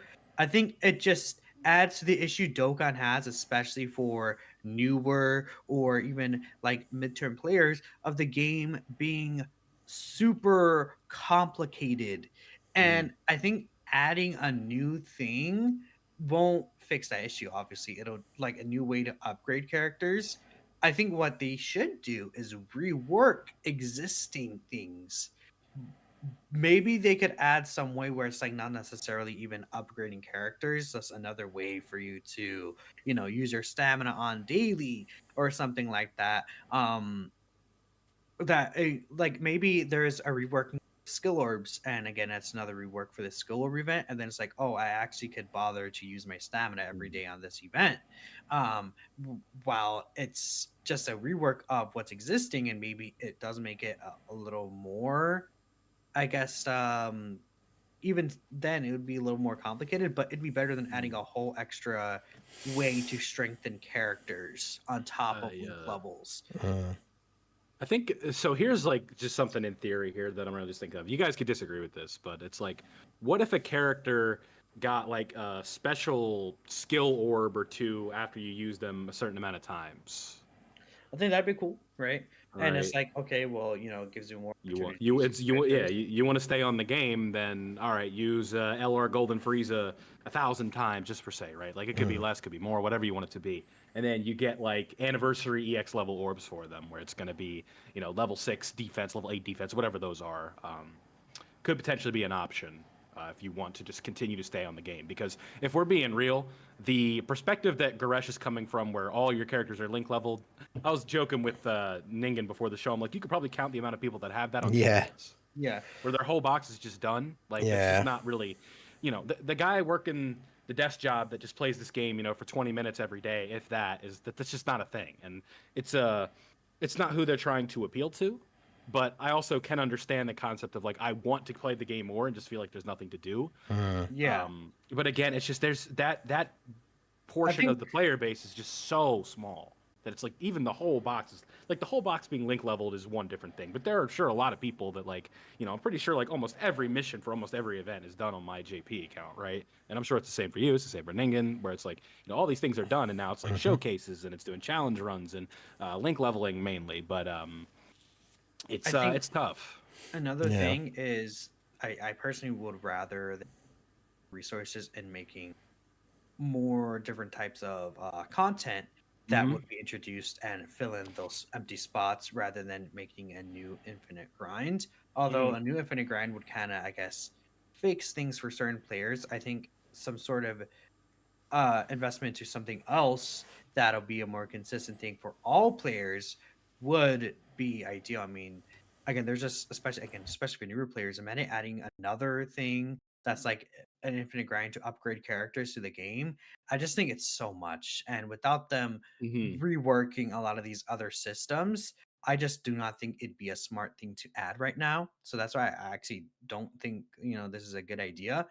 Um, overall, right? And again, from our point of view, I'd be fine with if it's like a thing of like every time we use a character, like imagine it's like, okay, you link level 10 a character, Mm. and then every certain amount of time, like every 100 times you use them, they get a little bit of a stat increase, and then it's like their actual just stats like Mhm. slowly increase over time. Like every 100 times you use them, they get like 10 extra stats to their stats So or a something gotcha, stupid. a gotcha I play recently did something like that. Bleach Brave Souls. I'm not going to get too deep into it, obviously, but Mhm. they added a system where the overall level of the characters goes up from 200 to 300, and the process of that is time gated, and percentages with like innate skills and other things like in a passive are just slowly going up. So, for an Okay. Yeah. example, something will be like. There's a skill where it's like you can increase the amount of certain resources that you're farming, and one of the traits in that is the percentage of that is going to go up, right? And the way that you obtain these is through doing your daily missions for now. And sometimes they give them out in the gift box and stuff like that. And so maybe that would be a way to do it, where it's just these slight increases that aren't going to make like an easy A level impact, but it's going to make the character better. So UI Goku, for example, instead of having a 70% baseline chance to dodge, it would go up to 75, it would go up to 72, it would go up to 73, whatever you'd want the number to be. So it's like you're going to be rewarded for using this character more with potential like little stat increases, where it's not going to be like STRUI turns into AGL UI with how good he is, but he would be better. Mm. And that would just be for grinding and using the character a lot. I don't know. I It's think tough. I like the general idea of it. Hmm. I just feel like they need to have the game reworked to do this, and um, I mean, even then, there's still so much the game could resolve about itself. Hmm. I think it's not going to be something that will be easy to do. Even it's just like Hmm. they have to rework. Honestly, the awakening doesn't even have to be in the game anymore. Yeah. Right. Hidden potential at this point is like, I think it's kind of boring. I think I would rather just like a hidden potential than something grind mode personally. Mm. Um, but I don't know. I just feel like there's so much overloading with things. Like Yeah. even if it's like a delayed thing, it's just still so much for people to get into, and it could influence people's decisions from the start on how these characters work. Like if it's something like, oh, I unlock this kind of thing only after I max out a character, like fully link level and stuff like that, Hmm. it's still something that could decide, or it's just still something that's like, oh, and then I have to keep this in mind for the future, right? And it's like there's all these systems. It just, I don't know. I guess again, if they add it, I wouldn't mind it. I'd be fine with it because of Hmm. where I am. I'm just thinking about like the Yeah. general player base. Yeah. Yeah, It exactly. is tough. Yeah, I agree with pretty much all of that stuff. Like Hmm. it's an interesting idea because he's talking about, I guess, primarily like auto mode, right? Talking about how it was Hmm. there for like, link leveling or farming or anything like that. And like Vilify said, there's very few people, like I am someone who I've never bothered to keep like SRs and stuff like that. I'm not one of these people that is like desperate to link level every single unit in my box. I link level all new units when they come out. And then obviously when I don't have any other new units, I have been going back through, I think I've pretty much got like all of my TURs link leveled now. Like I went through a period, I think it was like a year or two back, and I link leveled all of my LRs, like even if they didn't have easy A's yet or weren't good. And so yeah, now I'm set up in a good position so that when characters get easy A's, they're like usually already link leveled. Hmm. But I've still got some of the farmable characters from back in the day that are like, farmable SSRs that don't awaken any higher than you are, so they're like level 100 and stuff. I haven't bothered link leveling those characters and stuff like that. So it's one of those things, there's always something I could throw it on auto and let it do. But yeah, I do like the idea of there being something else that you could set up to farm. I mean, the funny thing is, it's loosely tied into this, but it's one of the ideas that we've talked about in the past about with the skill orbs. And how terrible like the Whis event is as a replacement for like Chain Battle. Something that I think would be quite good and would make that Whis event actually, like, I would actually grind the Whis event on auto if they did this, was just implement a system where you can combine lower level orbs to create like the higher level orbs. So if you take like 4 level 1s, it becomes a level 2, and then take 4 level 2s and it becomes a level 3. Because otherwise, like, the only time I ever do that Whis event, I do the one run for the daily mission, and usually I end up getting like a gold level 3 attack orb or something that I'm never going to use, right? Whereas if I could put a bunch of them together and then over time have enough to, you know, start making like level 7 and like 8 orbs, like that, I would actually grind that event if that was the outcome that I could eventually get to. So yeah, that would be something else extra, but it's not really an auto thing. But I think something interesting that would solve the content, I guess, lack for people have talked about it for quite a while. Over the years is some kind of infinite like sandbox like challenge type thing, and it's kind of like the way easy A's are now, where obviously you can grind past stage, well, you can go as far as you want up to 999, and in theory the idea is that each stage just gets harder and harder because it gets the minor stat increases.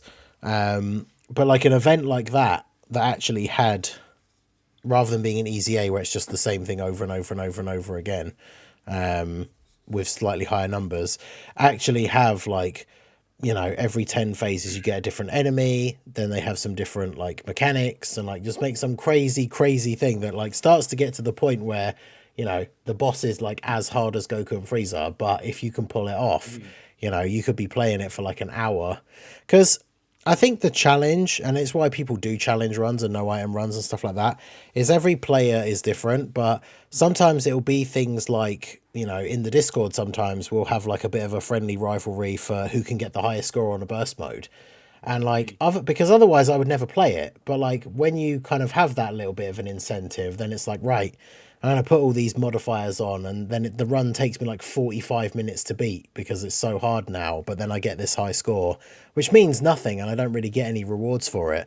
But a mode like that actually had some decent rewards, like if you were able to get further and further each time, I think would be something for those people that do have a lot of extra time, because we've talked about, you know, the people that don't play it a huge amount every day. But for those who do, like, that would be something that you could sink a bunch of time into, and then potentially, you know, obviously they wouldn't give out crazy stuff like loads of stones, but actually have some sort of decent reward that you can get by repeatedly playing that event. And then obviously that would give people that complain that they don't have anything to do something to do on a more regular basis. But yeah, when it comes to auto, I think it's just a useful tool to help you do stuff that you can't be bothered to do, right? Because it's just, you're not really playing the game. So like link leveling, back in the day when there was no auto, link leveling was a pain.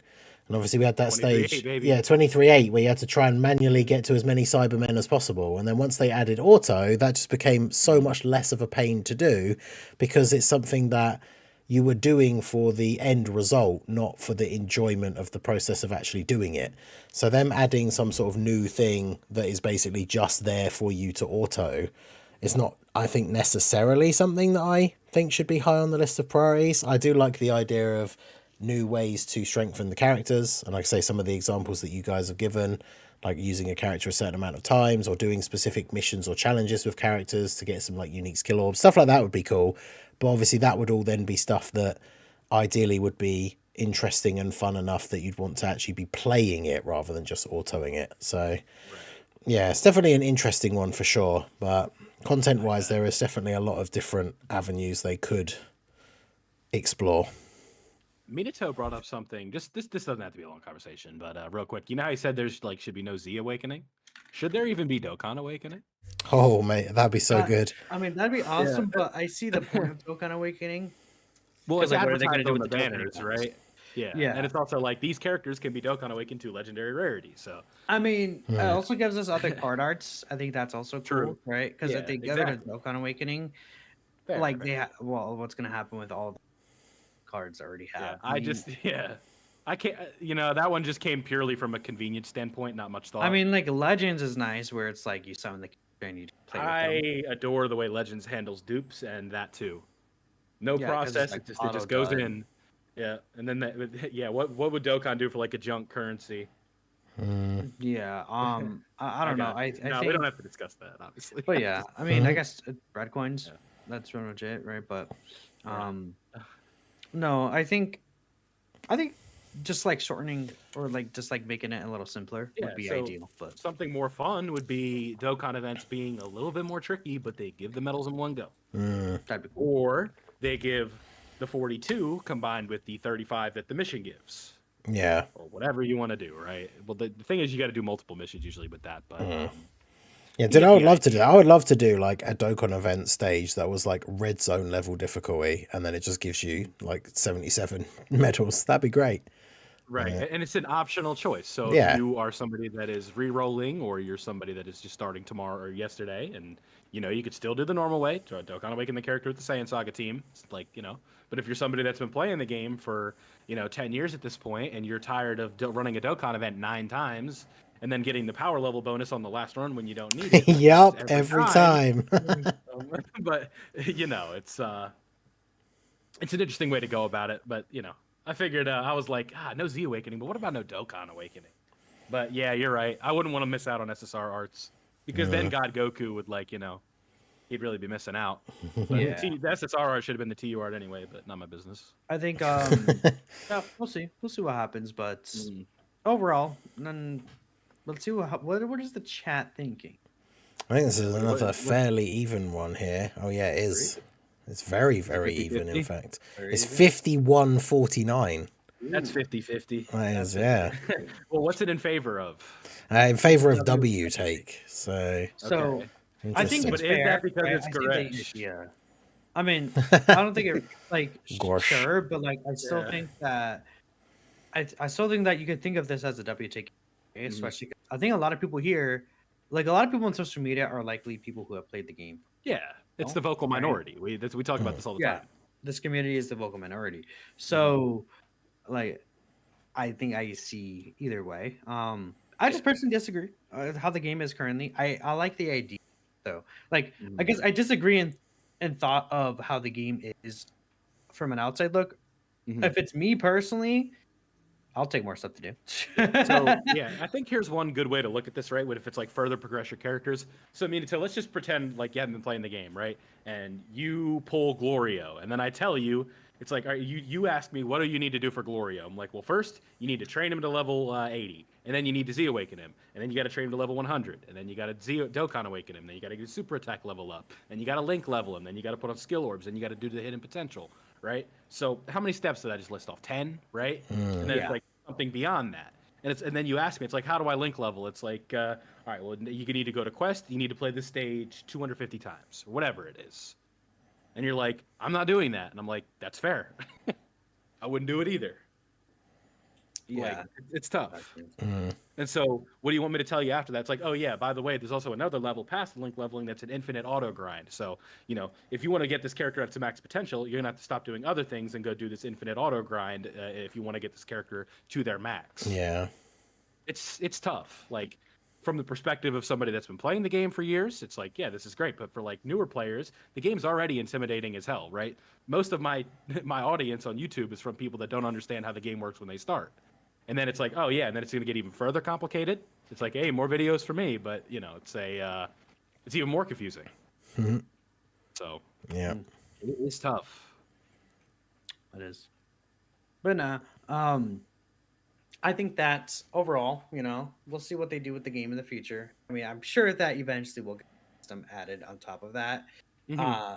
As more players, get this max level kind of situation. But it'd be interesting to see how they handle it. Like, introduce some new, So- item or something. I Mm. mean, Funny enough, you say like when players get to that point, when I do like a new best link level stage, I get comments all the time saying like, "Nope, still not link leveling." Right.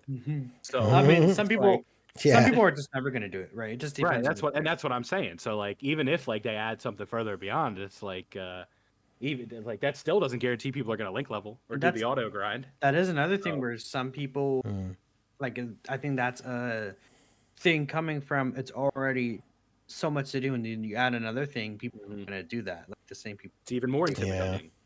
Yeah, especially imagine it being a new player. So that's really Yeah, it. this game, like especially with like the way the passives are read and everything, this just kind of goes back to a general thing, right? Like with the state of the game overall, where it's like it is just so intimidating for a newer player, and you really do kind of need someone to hold your hand through the beginning portions, right? Like we talked about this earlier with the passives and the way things need to be updated, where it's Yeah. like the percentages. So it's like, what is a rare chance, what is a great chance, what is a high chance. So Yeah. a lot of different things going on, and if you just add a further way to power up characters, like it's another loading section they got to add, it's another tutorial they got to probably add to version C. Or a new beginner panel mission. It's a whole lot of stuff. So who knows? Yep. Maybe it's for the 15th anniversary. Maybe, who knows? All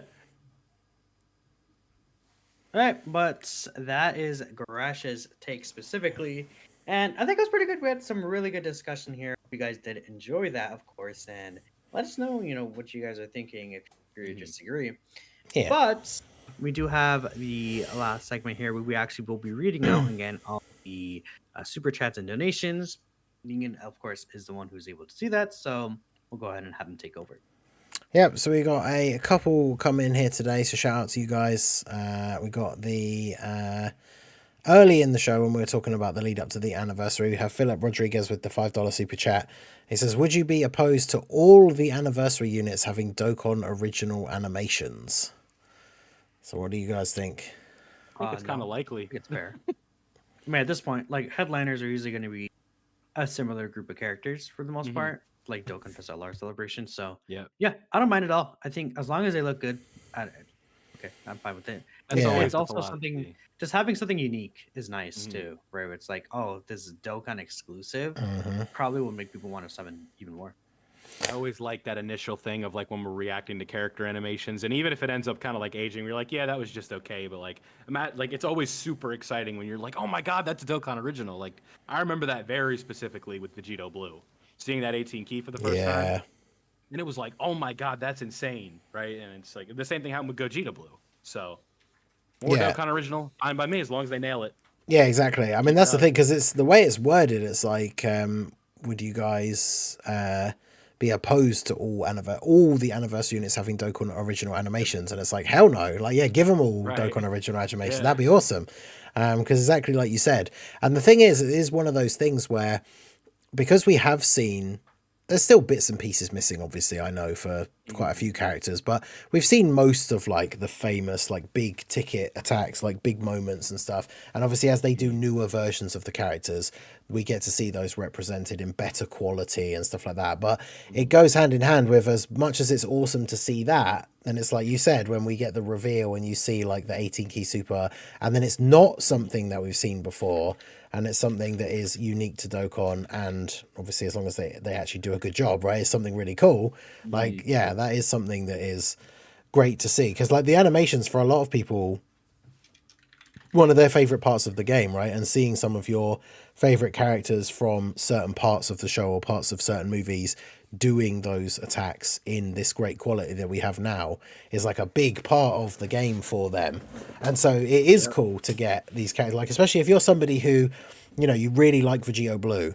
So you love seeing the animations that he did from the show. You've seen all those episodes multiple times, and it's like, but now you also have a Vegito Blue that does this complete unique thing that isn't from any of the source material and still looks really cool. So yeah, I'm a big fan of the Dokkan original stuff. So yeah, if every single one of the anniversary characters had a Dokkan original animation, then yeah, I would be definitely down for that. I think that would be very cool. So yeah, that's a good one. I'm hopeful for it.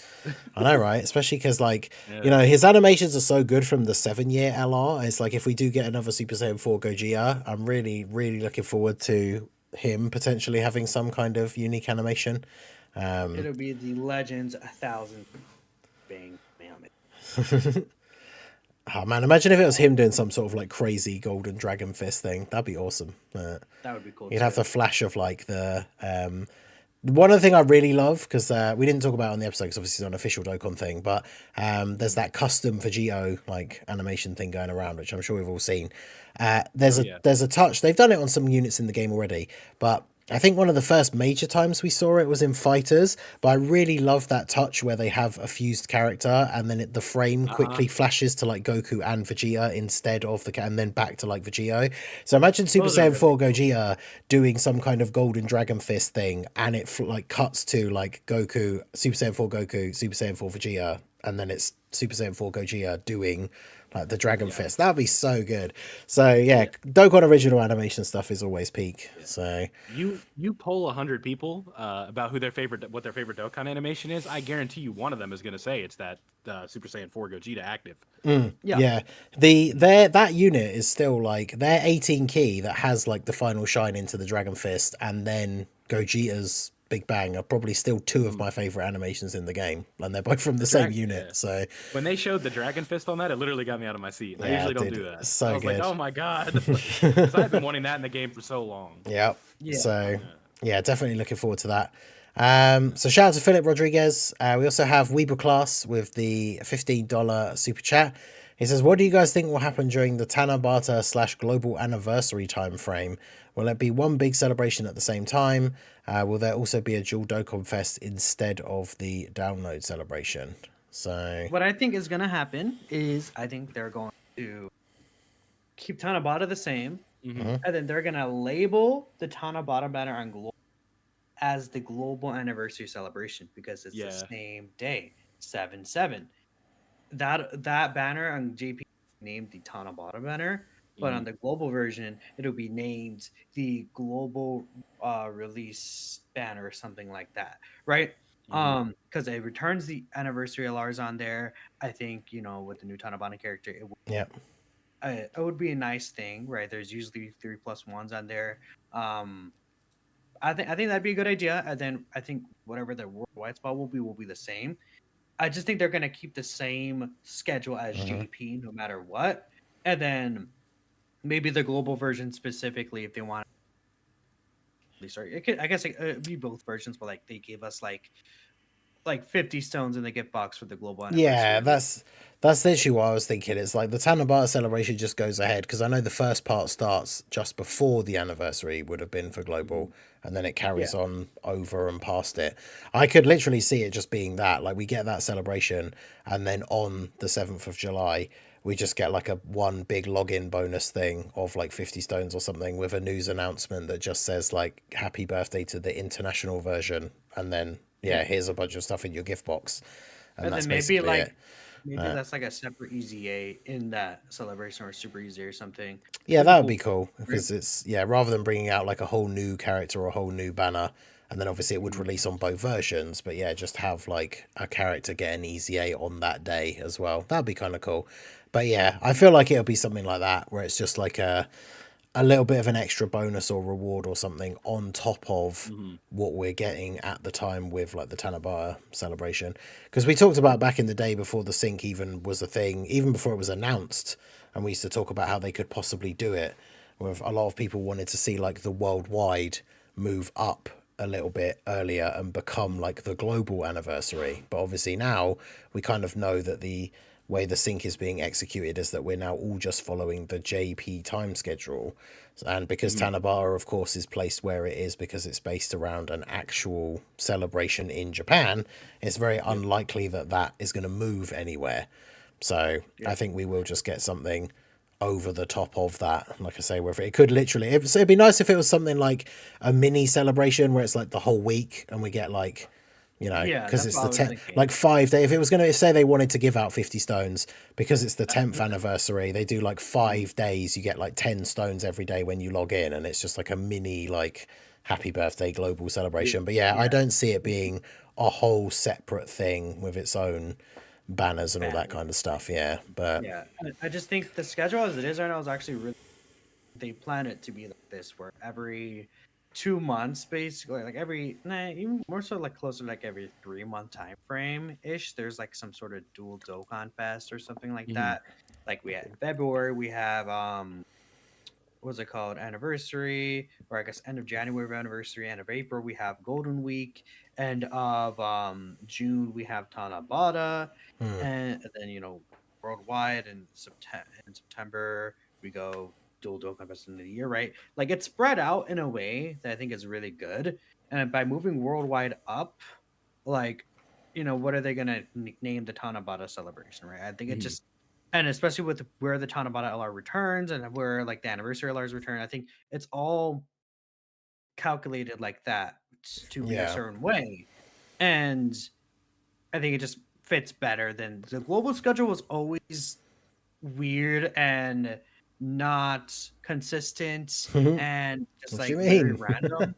You don't like the So Never. global schedule? uh the global release schedule is very weird. Yeah. So Ningen, it's funny with the idea that you said because literally like as you were talking, like in my head, I was kind of literally just thinking like, oh, I could see them easily just doing like it's Global's birthday. Here's 50 stones, everybody, right? That was my Like idea that I said. but I wasn't even like I was just kind of Shit, thinking it in the back of my head, like oh when my God. when I wasn't listening to your yap, right? That's I'm crazy. just kidding. No, I'm but just no, kidding, no, but I swear, it like doesn't that really was literally matter just either way. yeah, We that all was had the just a same thought. idea. Yeah, it's like because I was thinking like it literally could just be like even if it's not even like they give out stuff, it would just be like here's an in-game notice like this is Global's anniversary, right? Or like here's a special event, here's like you said a special banner, here's some stones, a special little login, like nothing too crazy. But who knows? What would be It's a really crazy funny, thing. I can't imagine that it would happen, but what would be really funny is if they just don't acknowledge it at all. Which is a Honestly like possibility. Yeah. that's a power move. They just like forget like it just doesn't exist anymore. They're like, you know what? Global literally doesn't exist. Like it's just Dokkan now. But yeah. Yeah. It's what they should have done 10 years ago, but here we are. So yeah, I guess we'll have to wait and see. But at the end of the day, we'll find out. I guess when July rolls around. So We'll know. shout out to Sure. Weaver of Class for that one. I've got a couple of membership re-ups as well at the end here. So shout out to Prof for 20 months. He says, I hope you're all ready for the Quad Heroes LR anniversary. If only. Oh, yeah. The copium is strong. I mean, if I said it before and I'll say it again, right? They said we're not getting any more dedicated Heroes celebrations. That doesn't mean we couldn't randomly get a Heroes release if they've come to some sort of No. agreement with the Sorry, license buddy. holders. Well, Nah, here's the it's yeah. Dokkan. Wait, Nothing is ever a I'm gonna 0%. look up the exact So words. while you're doing that, I was gonna say so the only rational way to analyze that one is be like, yeah, so we're gonna get 4 Heroes LRs for the anniversary. Yep, definitely. But yeah, they said the it's the beauty of last that- Heroes yeah. celebration, right? So I don't know. Let me see. So that means it's 75% the last time we see Heroes characters being introduced. Exactly. I'm gonna- Imagine if we I'm just gonna- got a I'm random gonna- Heroes Dokkan Fest at some point. Like I don't And that know. would be Bro, really this cool. is the biggest copium ever. It is. I'm just but... like, I'm hearing What do they- Negan, and I'm what do like, they- I can't let him do this to What do they himself. have? What is like the I Heroes found the agenda have left? producer's letter. Let me read it out to you. Yeah, And, Just Super kick 'em, Dragon Ball Heroes was ended service. This means this will be the last year we're having a Super Dragon Ball Heroes collaboration event. So like that just means like, and no matter what, a future Heroes character that releases even by themselves will still be a Oh. Super Dragon Yeah, Ball no, you know what collaboration. it is because they won't It's be like called it won't be the next celebration won't be called Super Dragon Ball Heroes collaboration. It will just be Ooh, called the Dragon Dragon Ball Ball. Heroes collaboration. So It'll then be- technically they weren't wrong. I know you're trolling, but Yeah, like, I am. Let's be real. It's You're gonna wishful get some thinking, divers You're gonna but- get some 12-year-old some hopium right now. Like I gotta, we can't. I'm We're, sorry. But no, sadly, gonna probably be, not going to happen. But maybe. Probably divers. Something probably it's not happening. Hey, nothing. Never say never with Dokkan. Okay. Never say never. No, We said they would never sink. Yeah, we said I mean, many to be things over fair, the years. They said they'd oh, never let Amatsu- look. same character units be on the same team. Remember when that was a It thing? is funny. Omatsu said we're not introducing Pity, and then 6 months later introduced Pity. Yeah, it's true. Yeah, so He don't know nothing. He just be talking. Does he even work for Dokkan? Yeah, Is it like, bro, for real. he's That is like funny. that kid at the Game Awards at the Elden Ring speech. Like Oh, Ken is just like, God. who's this guy? but yeah, Okay, maybe you one want to day. move on? At least at least I guess the only thing we could hope for is maybe we'll still see some Not on more my channel. interesting crossover stuff. Because we've had crossover Dokkan Fest before, even before Heroes was in the game. Gohan Black next year, trust. I know, please. But who knows? But we'll see, Prof. We'll see. And then we have Dr. Pritch with the re-up as well, 22 months. He says, we're in the end game, everyone. Here's to us all having great luck on the anniversary banners, Blue Skies, Wheat Rewinds, and Zenos for everyone. So yeah, that is a nice note to end it on there for sure.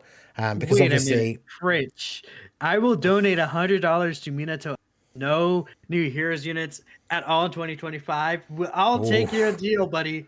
oh, that is I'm getting $100. damn. You guys saw that Might as is well pay up right now, buddy. Might as well pay up right now, buddy. This clip is gonna age so well when for some reason they just drop. I Like know this is gonna be awesome. and Gogeta for no reason. Yeah, There's literally Honestly, no way. You should match that. If they drop a hero's character, I will give Pritch $100. That's what I was gonna say. Or you could do like, if they drop a hero's character, you do like And he can 100. delete his channel. no. Or you could do a donation to a charity or something. I don't know. That's what I was thinking. Oh damn! Like, you know, I'm clipping that. Just that's what I was gonna say. Just yeah, that's All right. Well, that's listen. I respect Pritch for putting his money where his mouth is. Free Hopefully, money. because that's bold. But man, I know. Might as well just give me the anniversary funds here's now. the thing, Oh, right? for It's real. all fun and games until they pop up in the chat and they say I accidentally added a 0. I meant 10. No. This is like this is the kid donated 500 thing all over. Hey again. up, buddy. Might as well give me them Annie funds now. Well, it's at the end of All right, 2025, so 11th Annie. Yep. Yeah, there you go. okay. Well, there you go. So, yeah, Minato owes us a channel being deleted. That is also true. No, Yes. because you see Yeah. in the video I He's showed projecting. Gogeta, so projecting. actually, there's no channel to be deleted because I showed Gogeta in the stream as they see. promised. Yeah, So it's just because you needed to cover your ass for. no. I said no Gogeta equals I'll delete my channel, not clickbait trust. And clearly there was Gogeta, so I don't know what to tell y'all. All right. It is Well, what it is. but on the subject of heroes, those of you guys in the chat, some of you know already, of course, but I finally got my Heroes versus Goku and Frieza no item run done today, and the video went up on the channel, so make sure you go check that out. But yeah, the Heroes agenda will live on in spirit, even if we don't get any more units. I'm looking forward to doing those new Red Zone stages on Sunday with the Heroes team. But yeah, that's it for the contributions for this week. So appreciate you guys helping to support the channel. Oh my god! Imagine if the oh my god, I'm almost crying. Imagine if the units are just like power. Everyone's power crept to this new event, and then heroes like Negan takes heroes into there, and then he gets hit for like 2 million damage.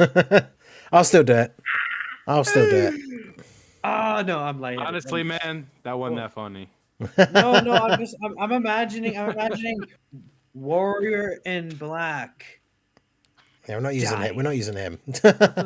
Warrior in Black, just go into like the Goku event. And What a loser that guy is! God, okay, no, you don't need a power creep event to simulate. Yeah. Go into quest mode. No, okay, jokes aside, that was a joke. I'm sorry, guys. All right.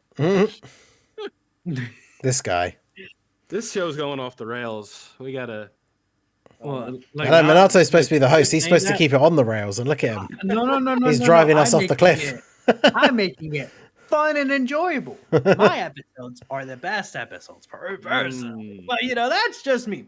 Anyways, that's all we have to talk about. I will probably end things just before we start, getting off track again. Anyways, hope you guys did enjoy this Slum One Super Podcast episode. We'll be back again in 2 weeks. Is there 31st of January? That's right. The anniversary will have officially begun at that point. Yep. At that point, again, the countdown will be over. Anniversary characters will be out on the 29th-ish. So by then we'll have some time to already have used the LRs. We'll know what they are.